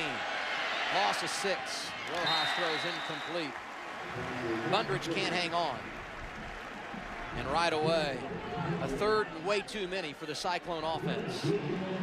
It's unbelievable how quickly a game can change in football. Iowa State dominates the first half for the most part, and here we are the last 2 minutes of this game. It's been a 14-point swing in Oklahoma's favor. Rojas to put it up. Pressure coming his way. He throws right, incomplete. Hayes, the safety, over on coverage, and he did a great job at taking out the top receiver, Quentin Bundridge, for Iowa State. A 3-and-out for the Cyclones. I like Quentin Hayes, number 10, safety for Oklahoma. He's fun to watch when you watch the defense. He's very versatile, can cover receivers, tight ends, has the length to cover the tight ends because he's 6 foot, has good speed, and is a good tackler. Vanderkamp going to punt this one just outside his own 10. Jalen Saunders bobbles this one and falls on it. Last time he took one 91 yards. Head coach Bob Stoops celebrating. Here he had him concerned, but the Sooners have the ball when we come back. Just underway in the second half, and Oklahoma wasting no time taking control of this game. They lead it 17-10 over Iowa State. Your head coach, Paul Rhodes, you got to be concerned because you come out of the gates, you enjoy an early advantage, and since that first quarter, the Sooners have really turned it up. Yeah, they have. It's really ever since the Blake Bell injury, really, that they put a nice drive together there when Trevor Knight came in, moved the ball down the field, got a field goal, and now this Oklahoma offense looks like they have settled in, and they're a force to be reckoned with here for the rest of the game.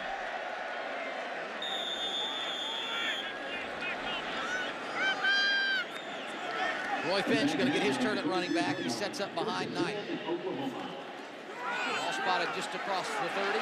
Finch spinning away from a tackle. There's a flag on the play as Roy takes it out to midfield, but this one likely coming back.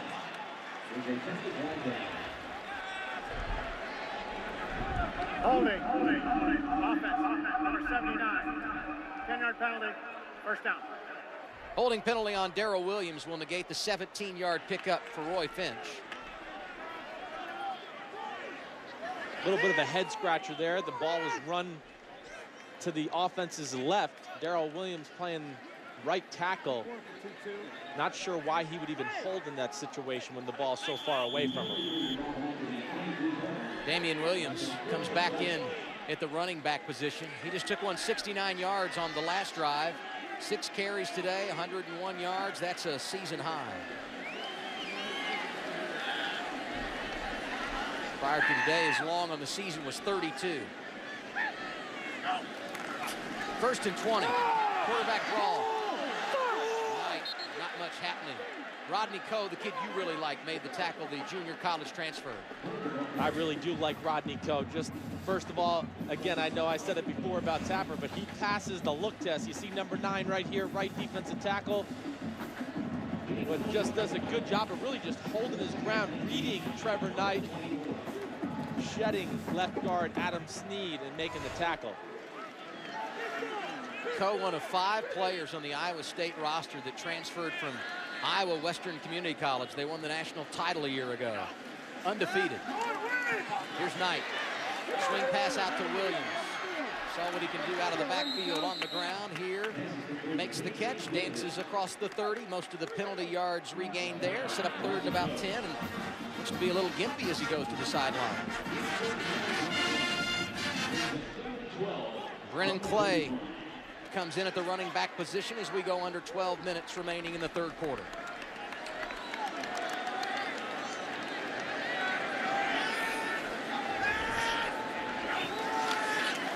Knight going to throw it on 3rd and 11. Looking right, receiver slipped, and it's incomplete. Jazz Reynolds, the man in the vicinity to catch it for Oklahoma. The Sooners going to have to punt it away, and you know that the big stumbling point for the Oklahoma offense today, Chris, has been penalties. I mean, when they don't pick up penalties and put themselves behind the chains, they really have done a nice job of moving the football. Penalties have killed them, especially when you get a great first down run like they did away from the penalty ball. Penalty again. They hit Jed Barnett. Fair catch called for down at the 20 by Coleman. Now we get the announcement from Dan Romeo. Foul. Roughing the kicker. Defense. 15-yard penalty. Automatic first down. You know, it's been a season of disappointment for Iowa State. And a play like that, just another example of a club that's 1-8 on the year. Yep, it's little things like that, and then this is what goes into what we talked about here in the first half. Iowa State's defense plays well, but here they are back on the field after making a nice stand. This is where you can get worn down against a big offensive line like Oklahoma has. Iowa State's kind of treading on thin ice right now. Need to be careful. Wes Boyer got the penalty for roughing the kicker. Oklahoma ball at the 46-yard line. Knight to Finch. He got a couple. Finch, the ball carrier.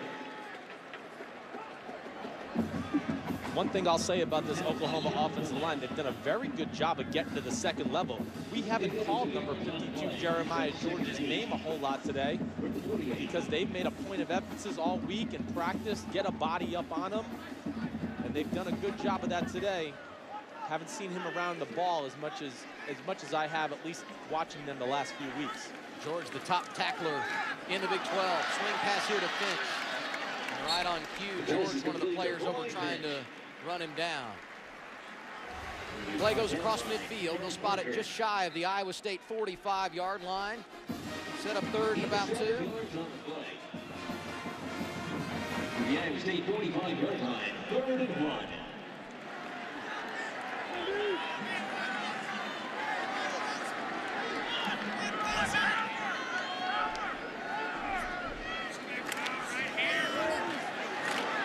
Knight keeps it. Muscles forward. Has enough for the first down. Inside the 45 down to about the 43. That's where Jaquez Washington, the free safety, made the stop. Hey, Trevor Knight coming off the sidelines, not easy to do. And I know he's got a lot of experience, not really a true backup quarterback. He's been poised today. Here, nothing downfield. He's going to run. Dives it inside the 40 down to about the 39-yard line, picking up positive yardage on first down. You're right, though, Adam. He has been very poised. Came in the game in not a very easy situation. Made some nice throws into the wind. Made a smart decision right there. Nobody open downfield. Gets up in between the line of scrimmage. Scrambles for 4 or 5. Now they're in 2nd and 5. It's very manageable for Josh Heupel and the Oklahoma offense. That's play behind him. Stick it in the gut. Play keeps drifting right inside the 35. Cuts it in. Inside the 25 and down to about the 22-yard line. Jeremiah George made the tackle. Good vision here by the running back. Yep, sees the cutback lane. Does a good job finding it out to his right side. People got blockers, and then he finds the hole. He picked up 16. And on first down, Knight throws it to the long side of the field where Bester goes down and digs it out. That's a bit of a dangerous pass when you're going into the wind and throwing it that far across the field. Yep, but Trevor Knight throws a nice spiral. I saw it on Thursday. He's throwing spirals out here today. When you're a spiral thrower, it does help when the wind cuts through the air, as you can imagine, a little bit better than a wobbly ball.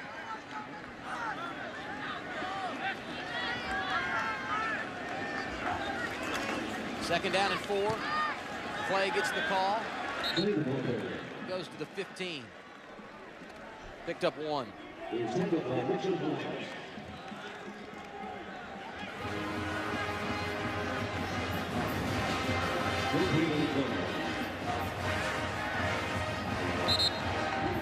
Long way to go in this football game.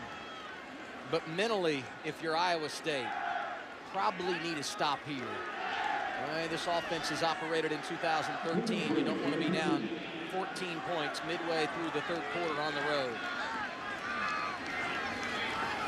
Knight gonna pass, looking left, play out of the backfield. And it zipped by his ear, incomplete. And here comes the field goal team for Bob Stoops. Well, Trevor Knight, he'll be disappointed when he watches this on film. Little wheel route out of the backfield by Brennan Clay, wide open. Just need to put a little air under that one, right? Yep. Knight just a little off. And that goes back to kind of what you said. Maybe you overcompensate for the wind in a situation like that if you're a quarterback. Spot this one at the 22-yard line. A try of 32 for Michael Honeycutt. 1 for 1 on the day. Bingo. 2 for 2. It's now a 2-possession game. Oklahoma leads it 20-10, and they got some help from Iowa State. Defense had made a stop. Roughing the kicker. Kept the ball in the hands of the Sooners. They can't get it in the end zone, but they add points. They're on top when we return to Norman.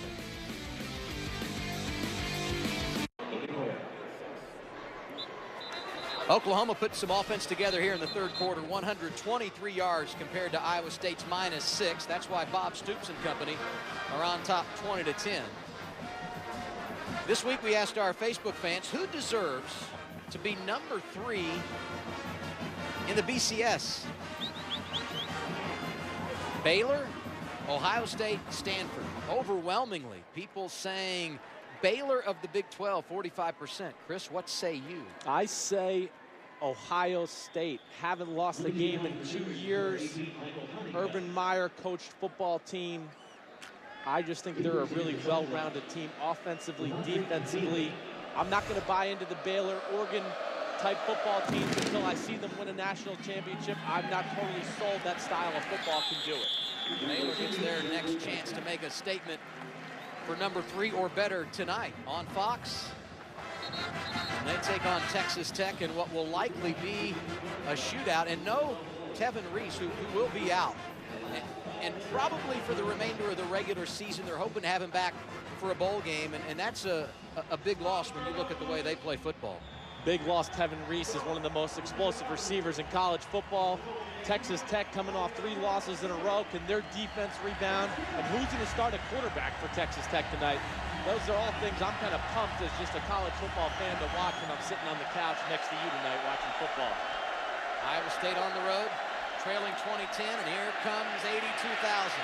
Rojas in trouble, running to the near sideline, goes out of bounds, lost a couple. Dominique Alexander, the impressive freshman, over there to help make the play. Can't say enough about our crew. Hanging in there quite nicely. Like a quarterback in the pocket, still got the shot and took the hit. I like it. That's why our Phil Malika gave up camera operating for directing. He couldn't handle the physical play. Bundridge with a catch on the near sideline. Got enough for the first down, takes it out close to the 40. Good pitch and catch after the loss on first down. Yeah, good easy completion for Rojas. And Bundridge, a big target. 6'2", 189, certainly capable of breaking some tackles from any corner in college football.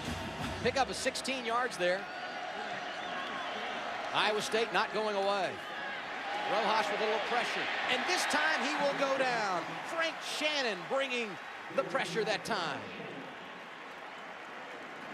Oklahoma brings the blitz, brings Shannon up the middle. They got man-to-man coverage in the back end. Shannon just does a good job. Wimberly goes low, doesn't make a good block. That gives Shannon the chance to get the sack. But if you're quarterback Brand Rojas there too, you got to find a way to just get the ball out of your hand, make a safe throw to one of the one-on-one matchups down the field.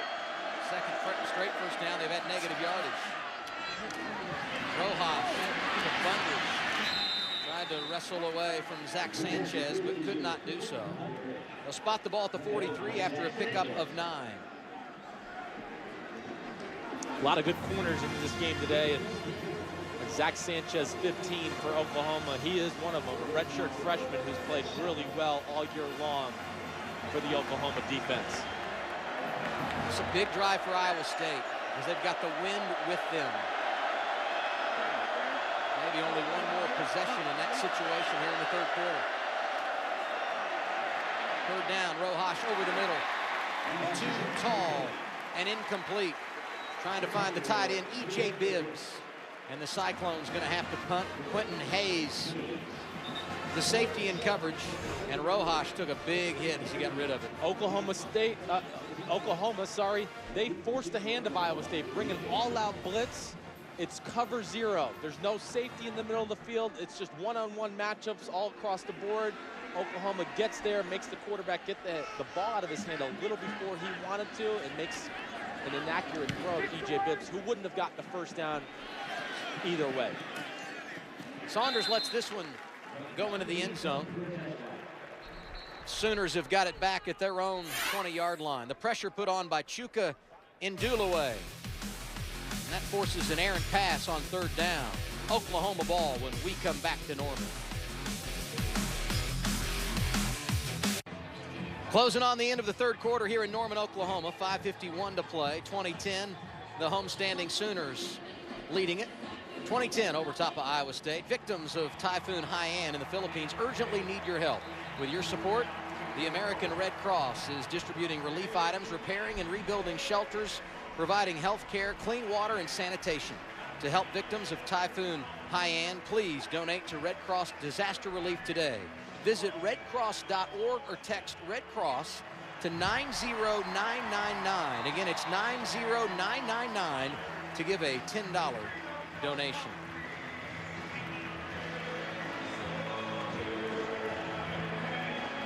So our cameraman, Dave, who was running the handheld over on the sideline, Dave Huffman giving the OU sign as they cart him off. He was injured on the play.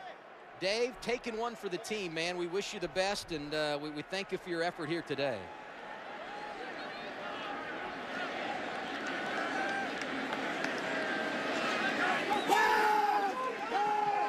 Trevor Knight throwing on first down. That's Saunders. Behind him and low, incomplete. One of the MOs of the Oklahoma offense this year, just the quarterbacks being a little inaccurate, missing throws here and there. The passing game has not quite hit on all cylinders. There's another example, a wide open Jalen Saunders. Knight throws the ball a little low, and it's an incomplete pass. Second down and 10. Finch this time on the carry, got a big hole. Dances through across the 25-yard line. That's where Jeremiah George slams him down. Top tackler of the Big 12. Well, Oklahoma is starting to have their way in the run game. Almost at 180 yards rushing for the day. Usually when they start to get to that point, that number, they're a pretty hard team to beat. Power formation here. That's Aaron Witkowski, the lead blocker for Damian Williams, who gets the first down on 3rd and 1 across the 30. That offensive line starting to impose their will a little bit, and I'd be surprised if you're Oklahoma if you put it up a whole lot more here in the 3rd quarter, just because, one, you want to work some clock, and two, you're working into the teeth of that win. No need to give Iowa State any opportunities here. You're totally right with that assessment, Adam, and the running game's just been phenomenal the last few drives. Brennan Clay takes it out across the 35-yard line. Jaquez Washington made the tackle there. Go back to the situation you talked about with Knight and the incompletion and maybe not being on the same page. How much of that is a product of a 2-quarterback system, and you just don't have the same guy working it in practice full time every day? It's certainly not easy as a quarterback who's been through that situation. You just don't get all the reps, don't get that timing and rhythm with your receivers. You get out here in a game, and things are just a little bit off. No timing needed here. Hand off to Brendan Clay, and he is gone. Clay inside the 20, and in the end zone for the Sooners again, 63 yards.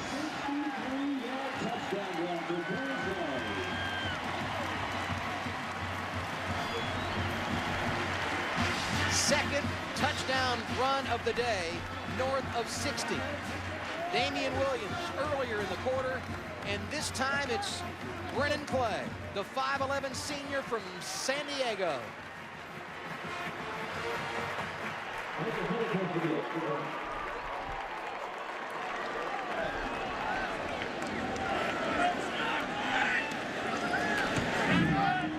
Extra point is good by Honeycutt. 27-10. Oklahoma starting to pull away. Brennan Clay, he wants to be a broadcaster when he gets done playing football. He would have had plenty to talk about on this play. 63 yards. Oklahoma starting to open it up on senior day. 27-10 our score here in Norman. 27-10 Oklahoma. Second time we've seen this big run here in the second half by the Oklahoma offense. Here's the A-gap. Here's your two guys, Jaquez Washington, Jevon Miller. Who's responsible for that A-gap? It's left wide open. I'm not sure which guy it is, but either way, somebody there has to be responsible for that gap. Brennan Clay reaps the benefit of the long run. Same exact run play we saw earlier in the half to start the 3rd quarter out of Damian Williams. Obviously, a running concept that this Oklahoma offense and offensive coordinator Josh Heupel like. And there's poor Wally Burnham, whose defense played so well in the first half. And really just right now, kind of getting outmanned. Just don't have the horses up front to compete with the big Oklahoma offensive line. Short kick because of the wind.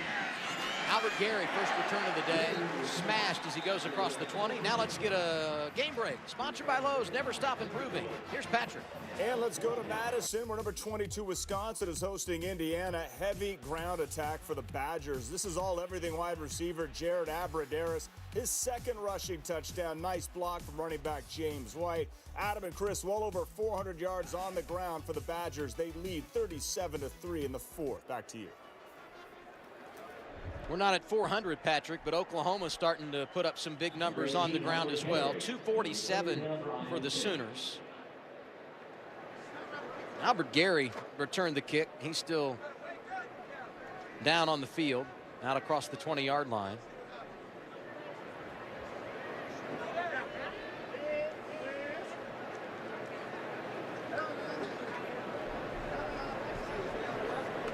It's tough about the Gary situation, as Iowa State already without Jarvis West, a wide receiver and an outstanding kick returner.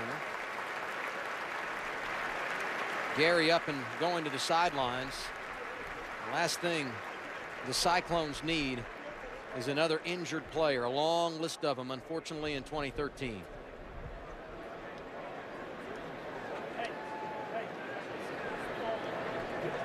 Cyclones have the ball, trailing 27-10. Just under 4 minutes to go here in our third quarter. If you're just joining us on this Saturday afternoon, welcome to Norman, Oklahoma with Chris Sims. I'm Adam Alexander. Iowa State jumped on top in this game 7-0. 10-10 at halftime. All Sooners in the third quarter. Kimberly can't get back to the line of scrimmage. Ran it right, and Charles Tapper among the players there to get the stop. He's a difference maker. He really is. Very versatile. Can play defensive tackle if they need him in passing situations, but just an absolute beast outside on the edge. If you saw him in person, you'd understand why he's so good right off the bat. He's got muscles everywhere on his body. Second down and 11. Rojas going to put it up over the middle. Bibbs, the tight end, made a move toward the sideline, and the Oklahoma defense able to collapse, stopped him short of the yard to gain. They'll spot it at the 31.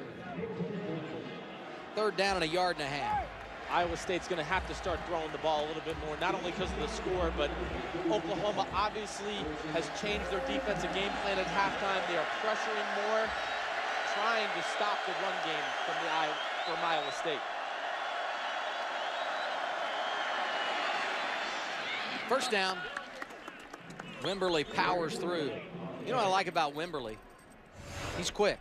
5'9", 173. He's also got some power. You can use him on third and short. He really does. He runs with great power. He's got a good set of legs on him, but just explodes through the hole. He's had some nice runs today. They might have to start using him a little bit in the passing game as well here.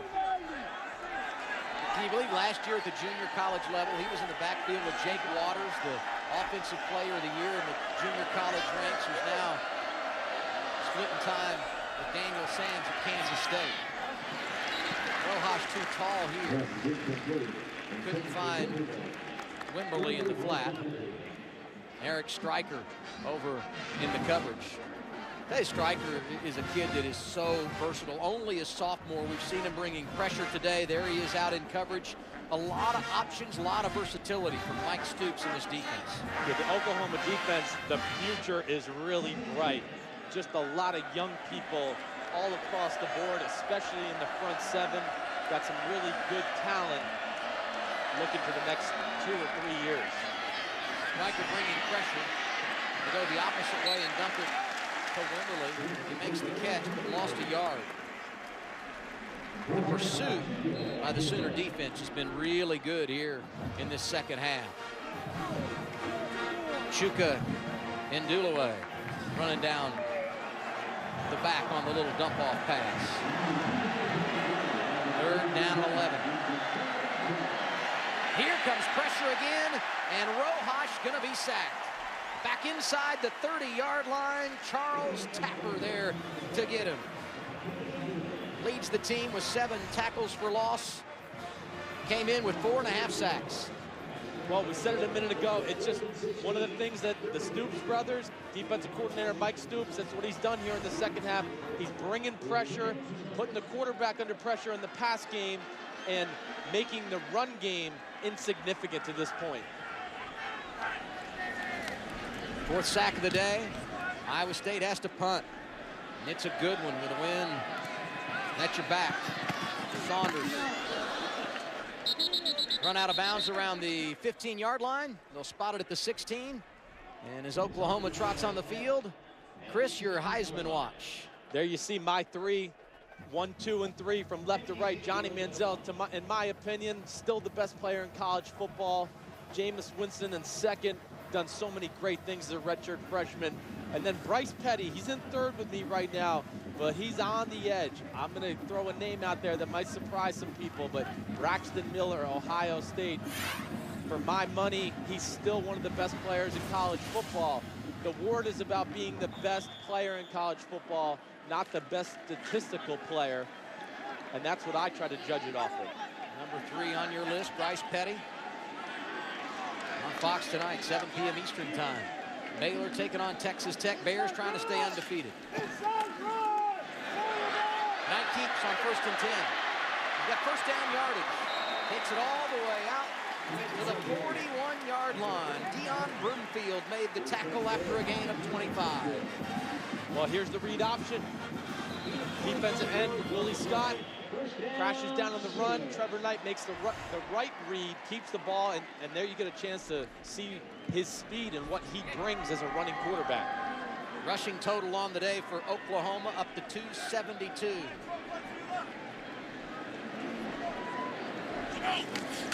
Biggest gainer of the day by a quarterback. Knight catches his breath and hands it off to Roy Finch. Not a lot doing there thanks to Jeremiah George. That'll be the final play of the 3rd quarter. And it could very well end up being the decisive 3rd quarter. It's 10-10 at halftime. The Sooners turned it up. 17-0. They outscore the Cyclones, and they've got the ball to begin the 4th when we return.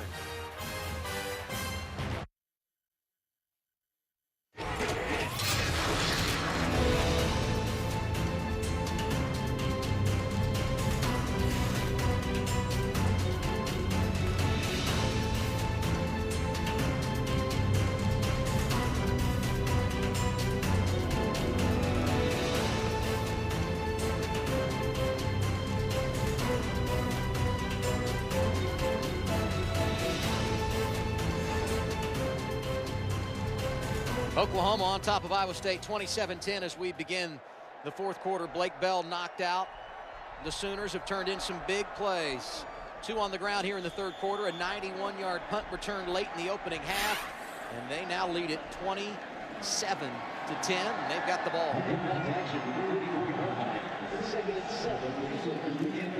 2nd and 7.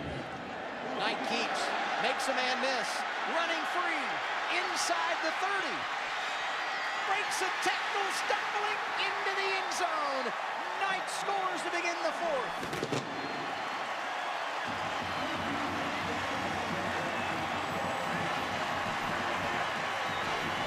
"56 yards on the carry for Trevor Knight. And that's the 3rd play on the ground north of 50 that's gone for 6 here in the 2nd half for the Sooners. Well, I think we're seeing a little bit of what Trevor Knight can bring to this offense when he's at quarterback. Just makes them that much more of a dangerous running team because of his ability, like you saw right there.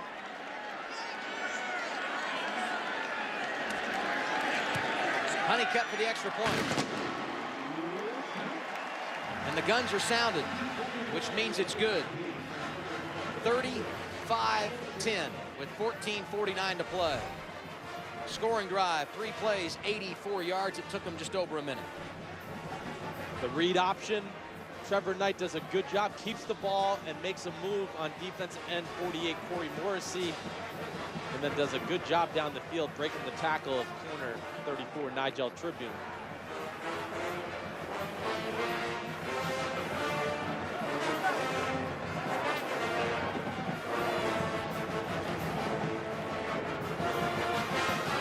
But I gotta say, can't say I'm overly surprised with the way this game has played out. I know our whole crew, Adam and I, talked about it all week. We thought maybe Iowa State would hang in there early, but just the overall physicality of Oklahoma up front, offensively and defensively, really thought that would prevail as the game went on.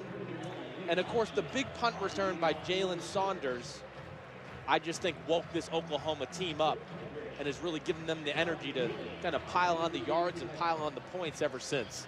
Oklahoma, 331 yards rushing today. 265 of those coming here in the second half. Hodgson, with the wind at his back, takes over the kickoff duties. Second touchback of the day.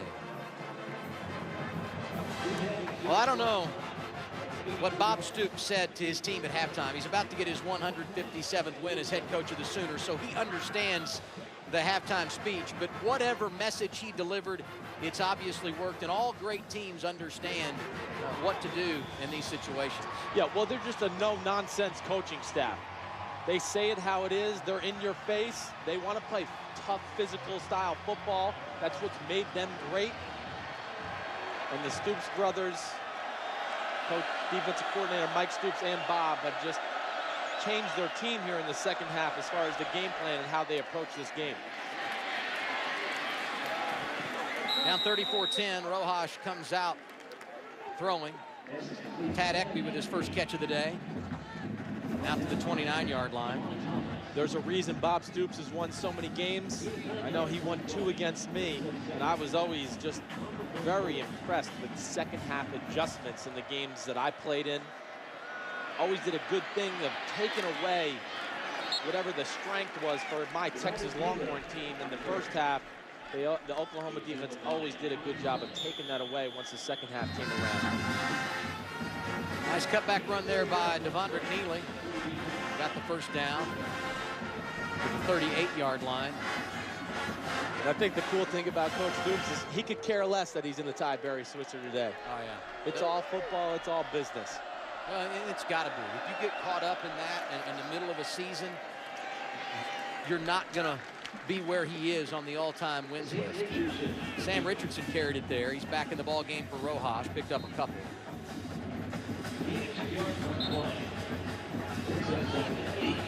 Now here's Rojas on 2nd and 8.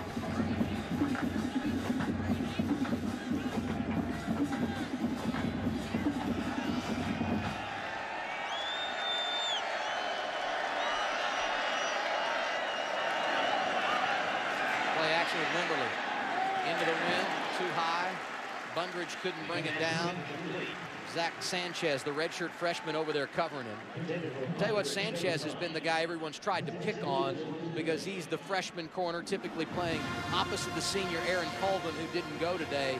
He's answered the bell and really improved as the season's gone on. He really has. He'd be the top corner for a lot of teams in college football. I think you're seeing the confidence that these coaches have in the secondary of Oklahoma with all the pressure and blitz they've brought here in the second half.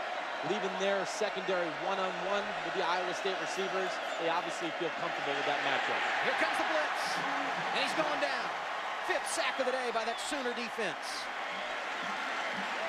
Eric Stryker, the first one there.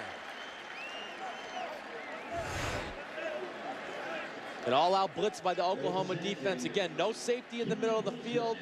They just bring everybody. Oklahoma's just done a great job of really just setting the tempo and kind of forcing the hand of Iowa State. Oklahoma, they do a good job of, they want to dictate their defense how the game is played, and they've certainly done that here in the second half. Speaks volumes to how smart the kids are, too, when you can continue to change things. And it's not going to be a good punt. And Oklahoma touched it, and I think they got on it down around the 40-yard line of Iowa State. That'll drive a coach crazy.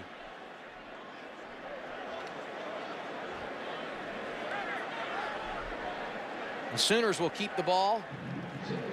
Near miss there. Oklahoma on top, 34-10. They've been unbelievable in the second half. It was all knotted at 10 at the break. The Sooners in charge with 12:26 to play.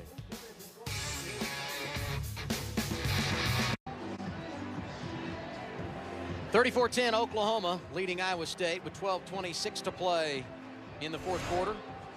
All-out blitz by Oklahoma. We've seen it a few times in the second half. They're going to bring everybody pretty much right there, and then they just play 3-on-3 football with the wide receivers. More people than the Iowa State offense can block, and the pressure gets there almost instantly on Grant Rojas. But something we've seen here a few times in the second half by the Oklahoma defense. And that's what you can do when you have a good secondary and good corners. You can trust them to play man-to-man. Well, we just had the most physical tackle of the day. No ill will to guys like Stryker and George, who have been playing on the field. But we had one of the fans who got loose, perhaps too much time at the tailgate today, and he was dancing down inside the 5-yard line, and one of the men in uniform went over and made sure he will not do that again, and they will escort him out of here. Yeah, one of the Oklahoma State troopers who looks like he could play linebacker. Yes, this afternoon. Blindsided him. Oh, boy. And it brings a smile from Bob Stoops. That's great. and Rhodes, who hadn't had much to smile about today, he might start recruiting that state trooper and help out on defense with all the injuries they've suffered throughout the year. Good field position for the Sooners. Rojas going to put it up. Going toward the end zone. Got a man and overshot him. Wynn carried the ball into the end zone, and Saunders couldn't run underneath of it. He had gotten behind the freshman Nigel Tribune. Nice little play action. Got Jalen Saunders outside against cornerback Nigel Tribune. A post route over the top, just slightly overthrown. I like the play call regardless, though. You don't know what the status is for Blake Bell. You're still going to throw the ball and get Trevor Knight some reps in the pass game. This team's starting to build on what's a very difficult stretch run on the schedule. Talking about Oklahoma. Let's go, Roy, let's go! Finch gets it on first down. Takes it close to the 30 as we get a game break to Los Angeles and Patrick O'Neill. And number 17, Central Florida, leaders of the American Conference in line for a BCS game, in trouble at Temple. The Owls take the lead. P.J. Walker to Robbie Anderson for the touchdown. The Owls 1-8, 0-5 in the conference, a 28-22 lead in the third. Adam, back to you. Patrick, that would be a shocker. Scary time early here. Iowa State led 7-0, but the Sooners taking care of business in the second half. Outscoring the Cyclones 24-0 after the break. And another first down pushes the line of scrimmage inside the 30-yard line for the Sooners.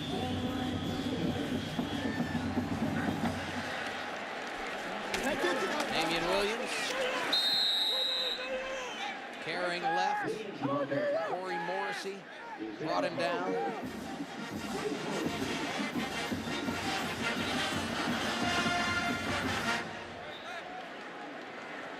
The end of play brings up 2nd and 9 from the 27.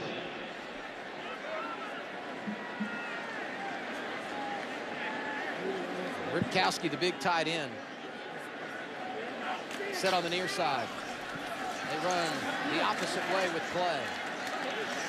He churns inside the 25 to the 24. And the one thing we haven't mentioned today as you watch this Oklahoma offense really get it going is the fact that they were without Trey Miller, the do-it-all guy, fullback, H-back tight end, that gives them a lot of options. And he got hurt earlier this season, having been without him the last couple of games, and that takes away some of their options. Took away a big part of their offense. Does such a good job blocking, running the ball in short yardage situations, and most of all, so good out of the backfield, catching the ball in the flat, making people miss or breaking tackles. they really lost a pretty dynamic part of their offense when he got hurt. Knight to throw. Complete. Inside the 20, but short of the first down. LeColton Bester made the grab. Jansen Watson on the coverage. Well, spotted at the 19. I don't even think it's a full yard short. Offense stays on the field. Oklahoma picked up a 4th down earlier in the game. Kept the drive alive back in the first half.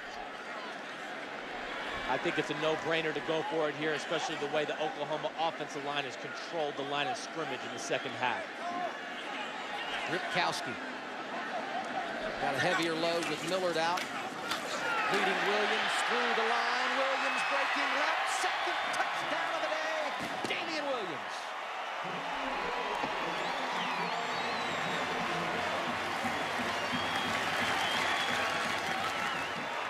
Needed one on 4th down. He got 19. And for the second time today, the senior out of San Diego has something to celebrate. Just the off-tackle guard pull play. And Damian Williams has a huge hole to run through. I'm glad to see him in the game on some short yardage situations. I thought that was something maybe that the Oklahoma staff didn't do maybe last week against Baylor in some of their 1st and goal situations. Didn't let him run the ball. I think he is very good and should be the go-to guy in the short yardage situations because of his size and strength. Williams, 10 carries, 128 yards. 19 coming right there, 41-10 Oklahoma. There's about to be some company at the top. Barry Switzer, who led the Oklahoma Sooners from 73 to 88. All-time winningest coach with 157 victories. Bob Stoops about to tie him today, getting his 157th win. You think about all he accomplished, 3 national championships, 74, 75, then 10 years later, the 3rd coming in 1985. Went into the College Football Hall of Fame in 2001. Great to see Switzer back in Norman today. Certainly a big part of college football history. One of the great coaches in college football history, one of the great personalities. I've had an opportunity to talk to him and meet him a few times. He couldn't be a funnier guy. You and I've heard some stories the last couple of days about his legend that still lives on here in Sooner country. You talk to him for a few minutes, he will make you laugh a whole lot. Hodgson with a line drive kick that will go through the end zone. Iowa State going to start this drive at the 25-yard line. Oklahoma in the second half, Chris, has rushed for 300 yards, 5 second-half possessions, all resulting in scores. 4 of them rushing touchdowns, the other a field goal. And they are feeling really good about themselves. 41-10, 9:32 to play. And this will be the 31st consecutive win for Oklahoma following a loss. That speaks volumes about your staff and your kids. That's why Bob Stoops is who he is. He doesn't let 2 letdowns in a row happen. Great coach. He recruits great players who understand the game. Iowa State has had some good moments on the ground. Runs it here with Wimberly. He got licked pretty good, but comes up with some emotion. Striker living up to his name. Picked up about 8. Stopped around the 33.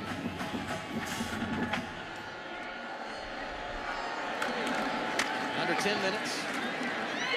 A short yardage specialist getting an opportunity. Jeff Woody, the 5th-year senior out of Pleasant Hill, Iowa.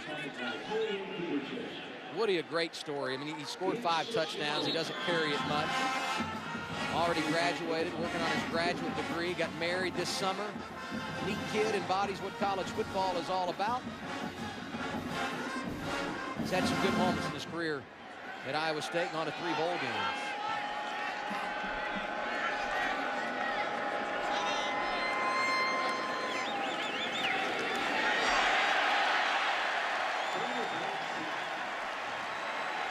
Been a tough day for Rojas. Quincy Russell making it worse. 23, Cos Everett, you'll see him come off the edge. I know we've said it a few times. I don't mean to keep talking about it, but it's just been pressure, pressure, pressure in the second half by the Oklahoma defense. And Rojas has taken a lot of hits. And I really think the big reason they brought the pressure is really just to stop the running game. Second sack of the year for Cos Everett, who plays usually in dime situations, but getting some added opportunities today with the score being what it is. And Rojas running for his life, escapes the pocket and gets it out across the 35-yard line. You know, when we talked to Mike Stoops yesterday, he couldn't say enough about the young talent. And it's days like today that really give you an opportunity to develop those young kids. They're going to go to a bowl game, so you get that extra month or 6 weeks of practice, whatever it ends up being. I mean, that is big when you're trying to continue building the program. Rojas, great pitch and catch. Bibbs in traffic, pulls it in. Julian Wilson all over it. You made a good point about the young guys they got on the field. The other thing I look at, it's really just more of a credit again to the Oklahoma coaching staff. They've had some big injuries with some key leaders on their defense. And some of these young guys have just stepped in, and they haven't missed a beat.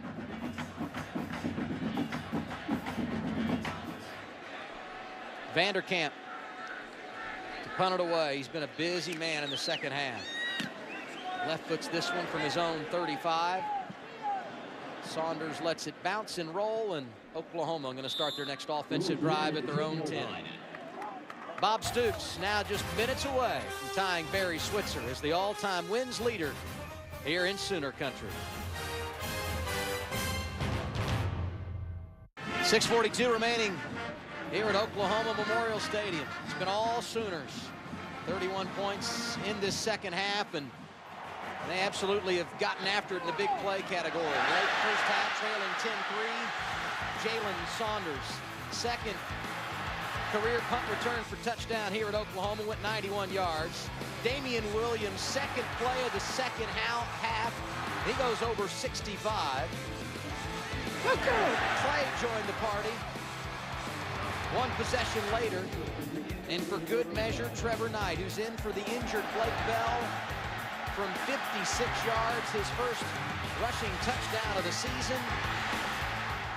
Sooners at 300 yards rushing in this second half, 366 for the day. And new quarterback Kendall Thompson, the redshirt sophomore, is in. And he keeps running right. First down for him as he goes across the 20. You know, Thompson, an interesting story. Some say Oklahoma down to the third quarterback now, but the bottom line is he was in the conversation to be the starter.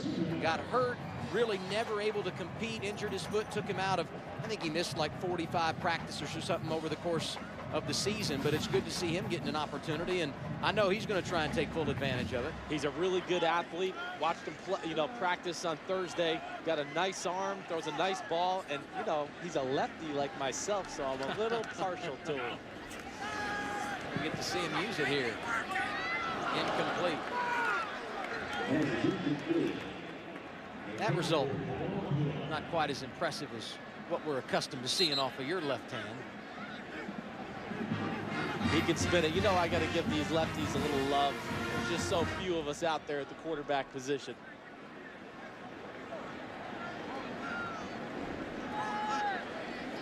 Second and 10. You and I were talking moments ago about how a lot of these young kids on defense getting a chance to play real game minutes could really help them down the road.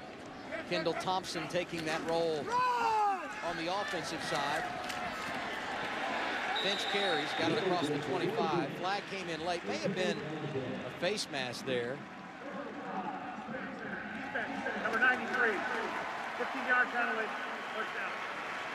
Hey, Dan Romeo's gotten a lot of airtime today. We've had several penalties in this game.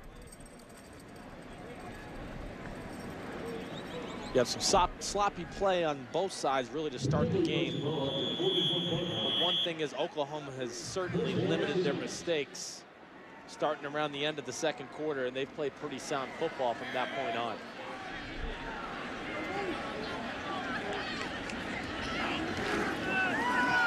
Yard line for Thompson. He's throwing, he's got a man, and it is caught inside the 20 and down to the 15-yard line. LaColton Bester on the receiving end of a big one. Looked like a busted coverage by Iowa State. Safety Jaquez Washington just a little late to get over there.